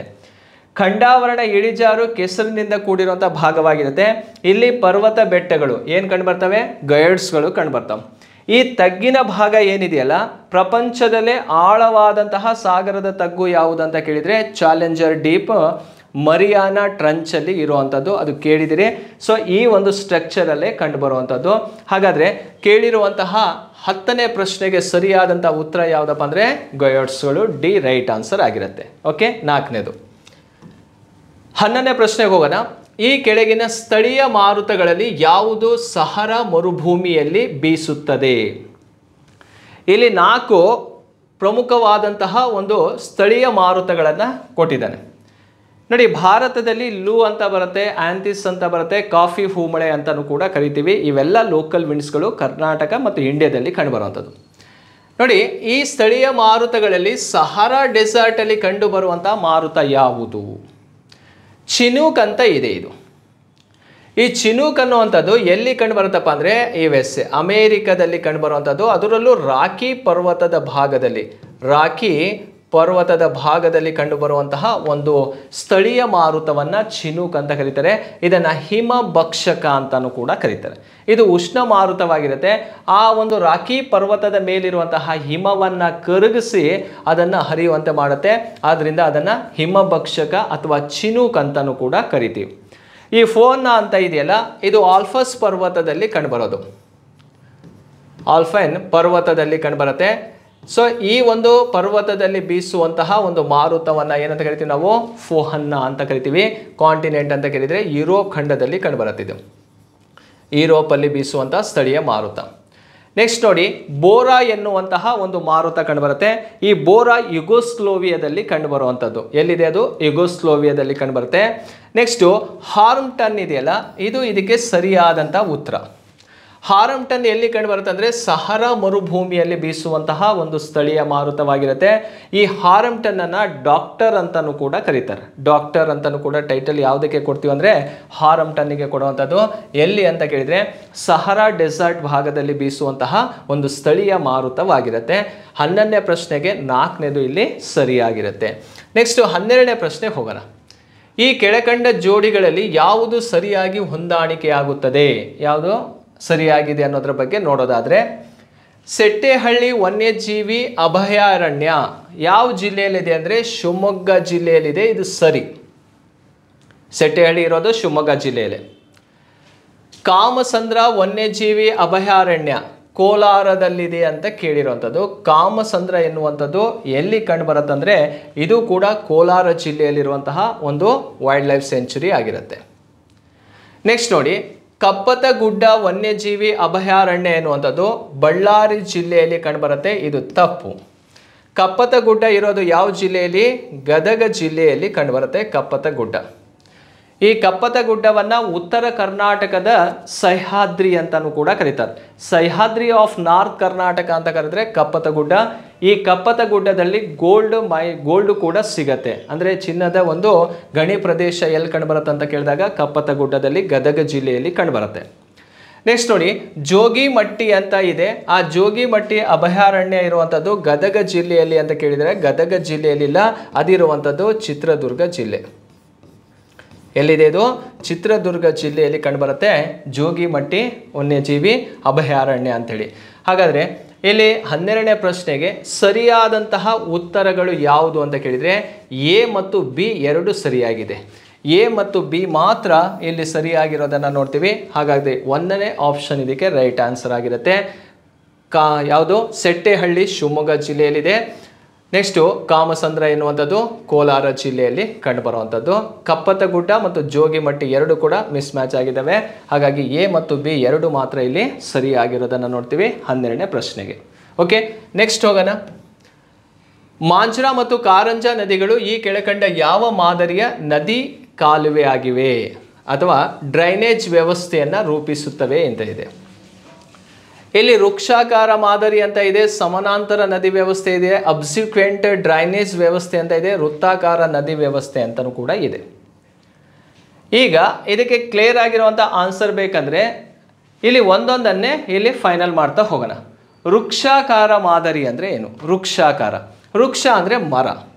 ಈ ಮರದ ರಂಬೆ ಕೊಂಬೆಗಳು ಹೇಗೆ ವಿಸ್ತಾರವಾಗಿ ಹರಡ್ಕೊಳ್ತಾವಲ್ಲ ಆ ರೀತಿ ಮಾದರಿಯ ನದಿ ವ್ಯವಸ್ಥೆಯನ್ನು ವೃಕ್ಷಾಕಾರ ಮಾದರಿ ವ್ಯವಸ್ಥೆ ಅಂತ ಕರಿತೀವಿ. ನೋಡಿ, ವೃಕ್ಷಾಕಾರ ಅಂದರೆ ಹೇಗಿರುತ್ತೆ? ಮುಖ್ಯ ನದಿ ಇರುತ್ತೆ.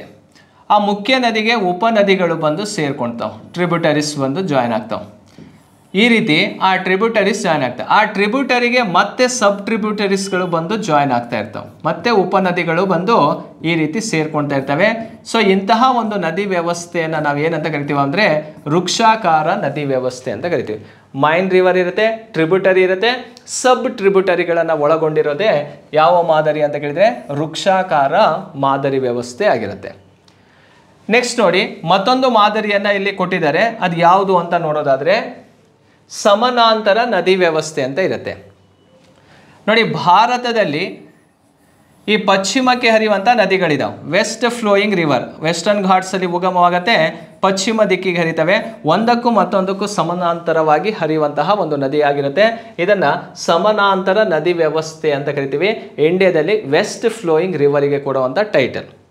ನೆಕ್ಸ್ಟ್ 3 ನೋಡಿ, ಅಬ್ಸಿಕ್ವೆಂಟ್ ಡ್ರೈನೇಜ್ ಪ್ಯಾಟ್ರನ್ ಏನು ಅಂತ ಕೇಳಿದೆ. ಅಬ್ಸಿಕ್ವೆಂಟ್ ಡ್ರೈನೇಜ್ ಪ್ಯಾಟ್ರನ್ ಹೇಗಿರುತ್ತಪ್ಪ ಅಂದರೆ ಒಂದು ಮುಖ್ಯ ನದಿ ಹರ್ಕೊಂಡು ಹೋಗ್ತಾ ಇರತ್ತೆ. ಆ ಮುಖ್ಯ ನದಿಗೆ ವಿರುದ್ಧ ದಿಕ್ಕಿನಿಂದ ಬಂದು ಉಪನದಿ ಸೇರ್ತಾ ಇರುತ್ತೆ. ಇದು ಮೈನ್ ನದಿ, ಮುಖ್ಯ ನದಿ ಆಗಿರುತ್ತೆ. ಸೊ ಇದು ಉಪನದಿ. ಅದಕ್ಕೆ ಆಪೋಸಿಟ್ ಡೈರೆಕ್ಷನಿಂದ ಬಂದು ಸೇರ್ಕೊಂಡಿರುತ್ತೆ. ಈ ರೀತಿಯಾದಂತಹ ಒಂದು ಸಿಸ್ಟಮನ್ನು ಏನಂತ ಕರೀತಾರಪ್ಪ ಅಂದರೆ ಅಬ್ಸಿಕ್ವೆಂಟ್ ರಿವರ್ ಸಿಸ್ಟಮ್ ಅಂತ ಕರೆಯುವಂಥದ್ದು. ನೆಕ್ಸ್ಟು ವೃತ್ತಾಕಾರ ನದಿ ವ್ಯವಸ್ಥೆ ಅಂದರೆ ಏನು? ವೃತ್ತ ಅಂದರೆ ಏನು? ಒಂದು ಬೆಟ್ಟದಲ್ಲಿ ಹುಟ್ಟುತ್ತೆ. ಒಂದು ಬೆಟ್ಟದಲ್ಲಿ ಹುಟ್ಟಿ ಎಲ್ಲ ದಿಕ್ಕುಗಳಲ್ಲಿ ನದಿಗಳು ಏನು ಮಾಡ್ಕೊಳ್ತಾ ಹೋಗ್ತಾವಪ್ಪ ಅಂದರೆ ಹರ್ಕೊಳ್ತಾ ಹೋಗ್ತಾವೆ. ಸೊ ಈ ರೀತಿ ನದಿ ವ್ಯವಸ್ಥೆಯನ್ನು ಏನಂತ ಕರಿತೀವಿ? ವೃತ್ತಾಕಾರ ನದಿ ವ್ಯವಸ್ಥೆ. ನೋಡಿ, ನಮ್ಮ ಕರ್ನಾಟಕದಲ್ಲಿ ಇದಕ್ಕೆ ಬೆಸ್ಟ್ ಎಕ್ಸಾಂಪಲ್ ಯಾವುದಪ್ಪ ಅಂದರೆ ನಂದಿ ದುರ್ಗಾ ನದಿ ವ್ಯವಸ್ಥೆ ಅಂತ ಕೇಳಿದ್ದೀನಿ ನೀವು.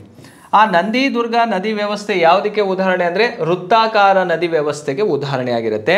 Nandi Durga river system. ಅರ್ಕಾವತಿ ನದಿ ಉಗಮವಾಗುತ್ತೆ. ಮತ್ತು ಇನ್ನೊಂದು ಪ್ರಮುಖವಾಗಿರುವಂಥ ನದಿ ಉತ್ತರ ಪೆನ್ನಾರ್, ದಕ್ಷಿಣ ಪೆನ್ನಾರ್, ಪಾಲಾರ್ ನದಿಗಳು ಕಂಡುಬರ್ತಾವೆ. ಇದು ನಂದಿ ದುರ್ಗಾ ರಿವರ್ ಸಿಸ್ಟಮಲ್ಲಿ ಕಂಡುಬರುವಂಥದ್ದು. ಯಾವ ಕೆಟಗರಿಗೆ ಸೇರುತ್ತದು? ವೃತ್ತಾಕಾರ ನದಿ ವ್ಯವಸ್ಥೆ. ಅದೇ ವೃಕ್ಷಾಕಾರ ನದಿ ವ್ಯವಸ್ಥೆಗೆ ಗೋದಾವರಿ, ಕೃಷ್ಣ, ಕಾವೇರಿ ಮತ್ತು ಸಿಂಧು, ಗಂಗಾ, ಬ್ರಹ್ಮಪುತ್ರ ಇವೆಲ್ಲ ದೊಡ್ಡ ನದಿಗಳು ಕಂಡುಬರೋದು ವೃಕ್ಷಾಕಾರ ನದಿ ವ್ಯವಸ್ಥೆಗೆ. ಸಮಾನಾಂತರ ನದಿ ವ್ಯವಸ್ಥೆಗೆ ಇಲ್ಲಿಂದ ಹಿಡಿದು ನಮಗೆ ಈ ಒಂದು ಏರಿಯಾದಲ್ಲಿ ಅಂದರೆ ಜುವಾರಿ ಆಗಿರ್ಬೋದು, ಕಾಳಿ ನದಿ ಆಗಿರ್ಬೋದು, ಮಾಂಡೋವಿ ನದಿ ಆಗಿರ್ಬೋದು, ಅರ್ಥ ಆಯ್ತಲ್ಲ. ನೆಕ್ಸ್ಟ್ ಈ ಭಾಗದಲ್ಲಿ ಹರಿಯುವಂತಹ ಪೆರಿಯಾರ್ ನದಿ ಆಗಿರ್ಬೋದು, ಕರ್ನಾಟಕದಲ್ಲಿ ಹಲವಾರು ನದಿಗಳು ಹರಿತವೆ. ಇವೆಲ್ಲ ಯಾವ ಕೆಟಗರಿಗೆ ಸೇರುತ್ತೆ ಅಂದರೆ ಸಮಾನಾಂತರ ನದಿ ವ್ಯವಸ್ಥೆ. ಅಬ್ಸಿಕ್ವೆಂಟ್ ರಿವರ್ ಸಿಸ್ಟಮಿಗೆ ಬೆಸ್ಟ್ ಎಕ್ಸಾಂಪಲ್ ಯಾವುದಪ್ಪ ಅಂದರೆ ಮಾಂಜ್ರಾ ನದಿ. ಇದು ಮಾಂಜ್ರಾ. ಓಕೆ, ಮಾಂಜ್ರಾ. ಗೋದಾವರಿ ನದಿ ಉಪನದಿ. ಇದು ಕಾರಂಜಾ ನದಿ. ಹಾಗಾದರೆ ಇದು ಯಾವುದಕ್ಕೆ ಎಕ್ಸಾಂಪಲ್ ಆಗಿರುತ್ತೆ? ಅಬ್ಸಿಕ್ವೆಂಟ್ ಡ್ರೈನೇಜ್ ಪ್ಯಾಟರ್ನಿಗೆ ಉದಾಹರಣೆ ಆಗಿರುವಂತಹ ನದಿ ಯಾವುದು? ಮಾಂಜ್ರಾ ಮತ್ತು ಕಾರಂಜಾ ನದಿ. ನೋಡಿ, ಮಾಂಜ್ರಾ ಮತ್ತು ಕಾರಂಜಾ ನದಿಗಳು ಯಾವ ರೀತಿ ಮಾದರಿಯನ್ನು ಹೊಂದಿದೆ ಅಂದರೆ ಅಬ್ಸಿಕ್ವೆಂಟ್ ರಿವರ್ ಸಿಸ್ಟಮ್ ಅನ್ನು ಹೊಂದಿರೋದು ಅಥವಾ ಡ್ರೈನೇಜ್ ಪ್ಯಾಟರ್ನ್ ಅನ್ನು ಹೊಂದಿರುವಂಥದ್ದು. 13ನೇ ಪ್ರಶ್ನೆಗೆ 3ನೇದು ಸರಿಯಾಗಿರುವಂಥದ್ದು. ನೆಕ್ಸ್ಟ್ ಹೋಗೋಣ. ಈ ಕೆಳಗಿನ ಯಾವ ಜೋಡಿ ಅಥವಾ ಜೋಡಿಗಳು ಸರಿಯಾಗಿ ಹೊಂದಾಣಿಕೆಯಾಗುತ್ತದೆ ಅಂತ ಇದೆ. ಇಲ್ಲಿ ಕೊಟ್ಟಿರುವಂಥ ಕಣಿವೆಗಳನ್ನು ನೋಡಿ, ನುಬ್ರಾ ಕಣಿವೆ ಅಂತ ಕಂಡುಬರುತ್ತೆ. ಆ ನುಬ್ರಾ ಕಣಿವೆ ಅನ್ನುವಂಥದ್ದು ಎಲ್ಲಿ ಕಂಡುಬರುತ್ತೆ ಅಂದರೆ ಲಡಾಖಲ್ಲಿ ಕಂಡುಬರುತ್ತೆ. ಇದು ಸರಿ ಇದೆ. ನೆಕ್ಸ್ಟ್ ನೋಡಿ, ಅರಕು ಕಣಿವೆ, ಅರಕು ವ್ಯಾಲಿ ಅನ್ನುವಂಥದ್ದು ಆಂಧ್ರ ಪ್ರದೇಶದಲ್ಲಿ ಕಂಡುಬರುತ್ತೆ. ಇದು ಕೂಡ ಸರಿಯಾಗಿರುವಂಥದ್ದು. ನೆಕ್ಸ್ಟ್ ಕಾಂಗ್ರಾ ಕಣಿವೆ ಅರುಣಾಚಲ ಪ್ರದೇಶದಲ್ಲಿ ಕಂಡುಬರುತ್ತೆ. ಇದು ತಪ್ಪಾಗಿದೆ. ಕಾಂಗ್ರಾ ಕಣಿವೆ ಇರೋದು ಹಿಮಾಚಲ ಪ್ರದೇಶದಲ್ಲಿ. ಹಿಮಾಚಲ್ ಪ್ರದೇಶದಲ್ಲಿ ಕಂಡುಬರುತ್ತೆ. ಯಾವ ಕಣಿವೆ ಅಂತ ಕೇಳಿದರೆ ಈ ಒಂದು ಕಾಂಗ್ರಾ ಕಣಿವೆ. ಕಾಂಗ್ರಾ ಮತ್ತು ಕುಲು ಕಣಿವೆಗಳು ಅಂತ ಕಂಡುಬರ್ತವೆ. ನೆಕ್ಸ್ಟ್ ಜೋಹಾರ್ ಕಣಿವೆ ಕಂಡುಬರೋದು ಉತ್ತರಾಖಂಡ್ ರಾಜ್ಯದಲ್ಲಿ ಕಂಡುಬರುತ್ತೆ. ಇದು ಕೂಡ ಸರಿಯಾಗಿರುವಂಥದ್ದು. ಇಲ್ಲಿ ಸರಿಯಾಗಿರೋದು ಯಾವ್ದಾವ್ದಿದೆ ನೋಡಿ, ಎ ಸರಿ ಇದೆ, ಬಿ ಸರಿ ಇದೆ ಮತ್ತು ಡಿ ಸರಿ ಇದೆ. ತಪ್ಪಾಗಿರೋದು ಮಾತ್ರ ಯಾವುದಪ್ಪ ಅಂದರೆ ಸಿ ಮಾತ್ರ ತಪ್ಪಿದೆ. ಹಾಗಾಗಿ 1 ಹೊಂದಿಕೆ ಮಾತ್ರ ಸರಿ ಇದೆ, 2 ಮಾತ್ರ ಸರಿ ಇದೆ, 3 ಮಾತ್ರ ಸರಿ ಇದೆ ಅಂತ ಇದೆ. ಇದಕ್ಕೆ ಸರಿಯಾದಂಥ ಉತ್ತರ ಯಾವುದು? 3 ಮಾತ್ರ ಸರಿ ಇದ್ದಾವೆ, 1 ಮಾತ್ರ ತಪ್ಪಿದೆ. ಯಾವುದಪ್ಪ ಅಂದರೆ ಸಿ ಅನ್ನೋದು ಇಲ್ಲಿ ರಾಂಗ್ ಇರುವಂಥದ್ದು. ಎಷ್ಟನೇ ಪ್ರಶ್ನೆ ಇದು? 14ನೇ ಪ್ರಶ್ನೆಗೆ ಸರಿಯಾದಂಥ ಉತ್ತರ ಯಾವುದಪ್ಪ ಅಂದರೆ 3. ಓಕೆ, ನೆಕ್ಸ್ಟು 15ನೇ ಪ್ರಶ್ನೆ ಹೋಗೋಣ. ಬಾಬ್ ಎಲ್ ಮಾಂಡೇಬ್ ಜಲಸಂಧಿಯು ಓಕೆ, ಜಲಸಂಧಿಯು ಈ ಕೆಳಕಂಡ ಯಾವುದನ್ನು ಪರಸ್ಪರ ಸಂಪರ್ಕಿಸುತ್ತದೆ? ಸ್ಟ್ರೈಟ್ ಅಂತ ಕೇಳಿರೋದು. ಇಲ್ಲಿ ನೋಡಿ, ಕೆಂಪು ಸಮುದ್ರವನ್ನು ಮೆಡಿಟರೇನಿಯನ್ ಸಮುದ್ರದೊಂದಿಗೆ, ಎಡನ್ ಕೊಲ್ಲಿಯನ್ನು ಅರಬ್ಬಿ ಸಮುದ್ರದೊಂದಿಗೆ, ಪರ್ಷಿಯನ್ ಕೊಲ್ಲಿಯನ್ನು ಒಮೆನ್ ಕೊಲ್ಲಿಯೊಂದಿಗೆ, ಕೆಂಪು ಸಮುದ್ರವನ್ನು ಎಡನ್ ಕೊಲ್ಲಿಯೊಂದಿಗೆ ಸೇರಿಸುತ್ತಂತ ಇದೆ. ಇದನ್ನು ನಿಮಗೆ ಮ್ಯಾಪಲ್ಲಿ ಕ್ಲಿಯರ್ ಮಾಡಿಕೊಟ್ಬಿಡ್ತೀನಿ ನೋಡಿ. ಈ ಭಾಗವನ್ನು ನೀವು ಅಬ್ಸರ್ವ್ ಮಾಡಿ. ಇಲ್ಲಿ ಕೆಂಪು ಸಮುದ್ರ ಕಂಡುಬರುತ್ತೆ, ರೆಡ್ ಸಿ. ಇದು ಇಲ್ಲಿದೆಯಲ್ಲ, ಇಷ್ಟು ಕೂಡ ಕೆಂಪು ಸಮುದ್ರ. ಈ ಕಡೆ ಬನ್ನಿ, ಗಲ್ಫ್ ಆಫ್ ಎಡನ್ ಇದೆ. ಇದು ಗಲ್ಫ್ ಆಫ್ ಎಡನ್. ಒಂದು ಭಾಗದಲ್ಲಿ ಯಾವುದಿದೆ ನೋಡಿ, ಕೆಂಪು ಸಮುದ್ರ ಇದೆ. ಮತ್ತೊಂದು ಕಡೆ ಯಾವುದಿದೆ? ಎಡನ್ ಕೊಲ್ಲಿ ಕಂಡುಬರುತ್ತೆ. ಆ ಎರಡನ್ನು ಕನೆಕ್ಟ್ ಮಾಡುವಂತಹ ಸ್ಟ್ರೈಟ್ ಇದೆಯಲ್ಲ, ಜಲಸಂಧಿ ಇದೆಯಲ್ಲ, ಅದೇ ಬಾಬ್ ಇ ಮಾಂಡೇಬ್ ಜಲಸಂಧಿ ಅಂತ ಕರೆಯುವಂಥದ್ದು. ಹಾಗಾದರೆ ಬಾಬ್ ಎಲ್ ಮಾಂಡೇಲ್ ಎನ್ನುವಂತಹ ಅಥವಾ ಮಾಂಡೇಬ್ ಎನ್ನುವಂತಹ ಜಲಸಂಧಿ ಎನ್ನುವಂಥದ್ದು ಯಾವುದಕ್ಕೆ ಕನೆಕ್ಟ್ ಮಾಡುತ್ತೆ ಅಂತ ಕೇಳಿದರೆ ಕೆಂಪು ಸಮುದ್ರವನ್ನು ಎಡನ್ ಕೊಲ್ಲಿಯೊಂದಿಗೆ ಸಂಪರ್ಕಿಸುವಂಥದ್ದೇ ಈ ಒಂದು ಜಲಸಂಧಿ ಆಗಿರುತ್ತೆ. ಓಕೆ, ಸೊ ನೋಡಿ, ಇದು 15ನೇ ಪ್ರಶ್ನೆಗೆ ಸರಿಯಾದಂಥ ಉತ್ತರ 4 ಆಗಿರುತ್ತೆ. 16ನೇ ಪ್ರಶ್ನೆಗೆ ಹೋಗೋಣ. ಭಾರತವನ್ನು ಎಷ್ಟು ಕೃಷಿ ಹವಾಮಾನ ಪ್ರದೇಶಗಳಾಗಿ ವಿಭಾಗಿಸಲಾಗಿದೆ ಅಂತ ಇದೆ. ಸೊ ಇದಕ್ಕೆ ಸರಿಯಾದಂಥ ಉತ್ತರ 15 ಕಂಡುಬರುತ್ತೆ. ಭಾರತದಲ್ಲಿ ಕೃಷಿ ವಲಯಗಳು, ಆಗ್ರೋ ಕ್ಲೈಮೆಟಿಕಲ್ ಝೋನ್ ಅಂತ ಕರೆದಾಗ 15 ಕೃಷಿ ವಲಯಗಳು ಭಾರತದಲ್ಲಿ ಕಂಡುಬರ್ತವೆ. ಯಾವ ಆಧಾರದ ಮೇಲೆ ಕೃಷಿ ವಲಯಗಳನ್ನು ಡಿವೈಡ್ ಮಾಡ್ತೀವಿ ಅಂದರೆ ಅಲ್ಲಿರುವಂತಹ ಟೆಂಪ್ರೇಚರ್, ಉಷ್ಣಾಂಶ, ಹಾಗೆ ಅಲ್ಲಿರುವಂತಹ ಮಳೆಯ ಪ್ರಮಾಣವಾಗಿರ್ಬೋದು, ಎಷ್ಟು ರೈನ್ಫಾಲ್ ಆಗುತ್ತೆ, ಅಲ್ಲಿರುವಂತಹ ಮಣ್ಣಿನ ಪ್ರಮಾಣವಾಗಿರ್ಬೋದು, ಯಾವ ರೀತಿ ಸಾಯಿಲ್ ಕಂಡು ಬರ್ತವೆ. ಸೊ ಇವುಗಳನ್ನು ಆಧಾರವಾಗಿಟ್ಕೊಂಡು ಆಗ್ರೋ ಕ್ಲೈಮೆಟಿಕಲ್ ಝೋನ್ ಅಂತೇಳಿ ಭಾರತದಲ್ಲಿ ಒಟ್ಟು ಎಷ್ಟು ಮಾಡಿದ್ದೀವಿ? 15 ಇದಾವೆ. ಅದೇ ನಮ್ಮ ಕರ್ನಾಟಕಕ್ಕೆ ಸಂಬಂಧಪಟ್ಟಂತೆ ಎಷ್ಟು ಆಗ್ರೋ ಕ್ಲೈಮೆಟಿಕಲ್ ಝೋನ್ ಇದಾವಪ್ಪ ಅಂದರೆ 10 ಕಂಡು ಬರ್ತವೆ. ಕರ್ನಾಟಕ, ಭಾರತ ಅಂತ ಕೇಳಿದರೆ 15 ಆನ್ಸರ್ ಮಾಡಿ, ಕರ್ನಾಟಕ ಅಂತ ಕೇಳಿದರೆ 10 ಆನ್ಸರ್ ಮಾಡಬೇಕಾಗತ್ತೆ. ಸೊ ಈ ಒಂದು ಕೃಷಿ ವಲಯಗಳಿಗೆ ಸಂಬಂಧಪಟ್ಟಂತೆ ನಾವು ನೋಡ್ತೀವಿ. 16ನೇ ಪ್ರಶ್ನೆ ಆಗಿರುತ್ತೆ. ಹಾಗಾದರೆ ಕೊನೆಯ ಪ್ರಶ್ನೆ ಯಾವುದು? ಈ PDO ಎಕ್ಸಾಮಲ್ಲಿ ಕೇಳಿರುವಂತಹ ಜಿಯೋಗ್ರಫಿ ರಿಲೇಟೆಡ್ ಆಗಿರುವಂತಹ 17 ಕ್ವಶನ್ ಯಾವುದಂತ ನೋಡಿ. ಈ ಕೆಳಗಿನವುಗಳಲ್ಲಿ ಯಾವುದು ಅತ್ಯಂತ ದೊಡ್ಡ ಪರ್ಯಾಯ ದ್ವೀಪದ ನದಿಯಾಗಿದೆ ಅಂತ ಇದೆ. ಆಪ್ಷನಲ್ಲಿ ನೋಡಿ, ಕೃಷ್ಣಾ ನದಿ ಅಂತ ಇದೆ, ನರ್ಮದಾ ನದಿ, ಗೋದಾವರಿ ಮತ್ತು ಸೋನ್ ನದಿ ಅಂತ ಕಂಡುಬರುತ್ತೆ. ಇದಕ್ಕೆ ಸರಿಯಾದಂಥ ಉತ್ತರ ಯಾವುದಪ್ಪ ಅಂದರೆ ಗೋದಾವರಿ ನದಿ. ಇದು ಈ ಗೋದಾವರಿ ನದಿಯ ಇಂಪಾರ್ಟೆಂಟ್ ಏನಪ್ಪ ಅಂದರೆ ಈ ಗೋದಾವರಿ ನದಿ ಮಹಾರಾಷ್ಟ್ರದಲ್ಲಿ ತ್ರಯಂಬಕೇಶ್ವರ ಎಂಬಲ್ಲಿ ಉಗಮವಾಗತ್ತೆ. ಓಕೆನಾ? ಸೊ ಹಾಗೆ ಈ ಗೋದಾವರಿ ನದಿಯನ್ನು ಭಾರತದ ವೃದ್ಧ ನದಿ ಅಂತ ಕರಿತೀವಿ, ಓಲ್ಡ್ ರಿವರ್ ಅಂತ ಕರಿತೀವಿ, ಅಥವಾ ಇದನ್ನು ದಕ್ಷಿಣದ ಗಂಗಾ ಅಂತಲೂ ಕೂಡ ಕರೀತಾರೆ. ಯಾವುದನ್ನು? ಗೋದಾವರಿ ನದಿಯನ್ನು. ಸೊ ಈ ಒಂದು ಗೋದಾವರಿ ನದಿ ನಮ್ಮ ಪರ್ಯಾಯ ಪ್ರಸ್ಥಭೂಮಿಯಲ್ಲೇ ಅತಿ ದೊಡ್ಡದಾದಂತಹ ನದಿಯಾಗಿರುತ್ತೆ.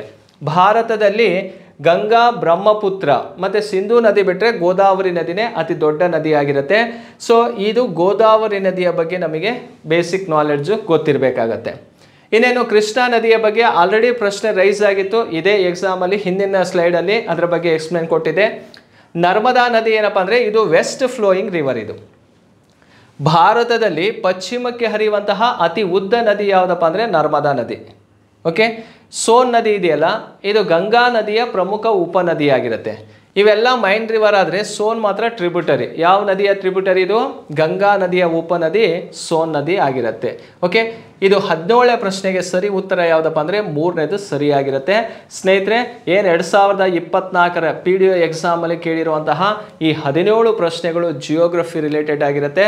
ನೀವು ಜಿಯೋಗ್ರಫಿಯನ್ನು ಚೆಂದಾಗಿ ಓದಿ, ಪ್ರತಿಯೊಂದು ಎಕ್ಸಾಮಲ್ಲೂ ಕೂಡ ಪ್ರಶ್ನೆ ಬರ್ತಾನೆ ಇರುತ್ತವೆ. ಅದರಲ್ಲೂ ಕೂಡ ತುಂಬ ಡೆಪ್ತಾಗಿ ಏನು ಹೋಗಲ್ಲ, ಸ್ವಲ್ಪ ಬೇಸಿಕ್ ಕಾನ್ಸೆಪ್ಟನ್ನು ಚೆಂದಾಗಿ ಅರ್ಥ ಮಾಡ್ಕೊಳ್ತಾ ಓಲ್ಡ್ ಕ್ವಶನ್ ಪೇಪರನ್ನು ಸಾಲ್ವ್ ಮಾಡ್ತಾ ಹೋಗಿ 100% ಬರೋ ಎಕ್ಸಾಮಲ್ಲಿ ಜಿಯೋಗ್ರಫಿ ರಿಲೇಟೆಡ್ ಕೇಳುವಂತಹ ಪ್ರಶ್ನೆಗಳಿಗೆ ನೀವು ಆನ್ಸರ್ ಮಾಡ್ತೀರಿ. ಸೊ ನಮ್ಮ ಯೂಟ್ಯೂಬ್ ಚಾನಲಲ್ಲಿ ಭಾಳಷ್ಟು ವೀಡಿಯೋಸ್ಗಳನ್ನು ನಾನು ಈ ಜಿಯೋಗ್ರಫಿ ರಿಲೇಟೆಡ್ MCQ ಕ್ವಶನ್ಸ್ಗಳನ್ನು ಅನಾಲಿಸಿಸ್ ಮಾಡಿದ್ದೀನಿ. ಸ್ನೇಹಿತರೆ, ಇನ್ನೂ ಹೆಚ್ಚೆಚ್ಚು ನೀವು ಈ ಒಂದು ಪ್ರಶ್ನೆಗಳಿಗೆ ಆನ್ಸರನ್ನು ಬೇಕಿದ್ರೆ ನೀವೇನು ಮಾಡ್ಬೋದಪ್ಪ ಅಂದರೆ ನಮ್ಮ ಯೂಟ್ಯೂಬ್ ಚಾನಲಲ್ಲಿ ಜಿಯೋಗ್ರಫಿ ಅಂತ ಕೊಡಿ, ಅಲ್ಲಿ ಎಲ್ಲ ಒಂದು ಸ್ಲೈಡ್ಸ್ಗಳು ಅಥವಾ ವೀಡಿಯೋಸ್ಗಳು ನಿಮಗೆ ಬರ್ತವೆ. ಎಲ್ಲ ವೀಡಿಯೋಸನ್ನು ವಾಚ್ ಮಾಡಿ.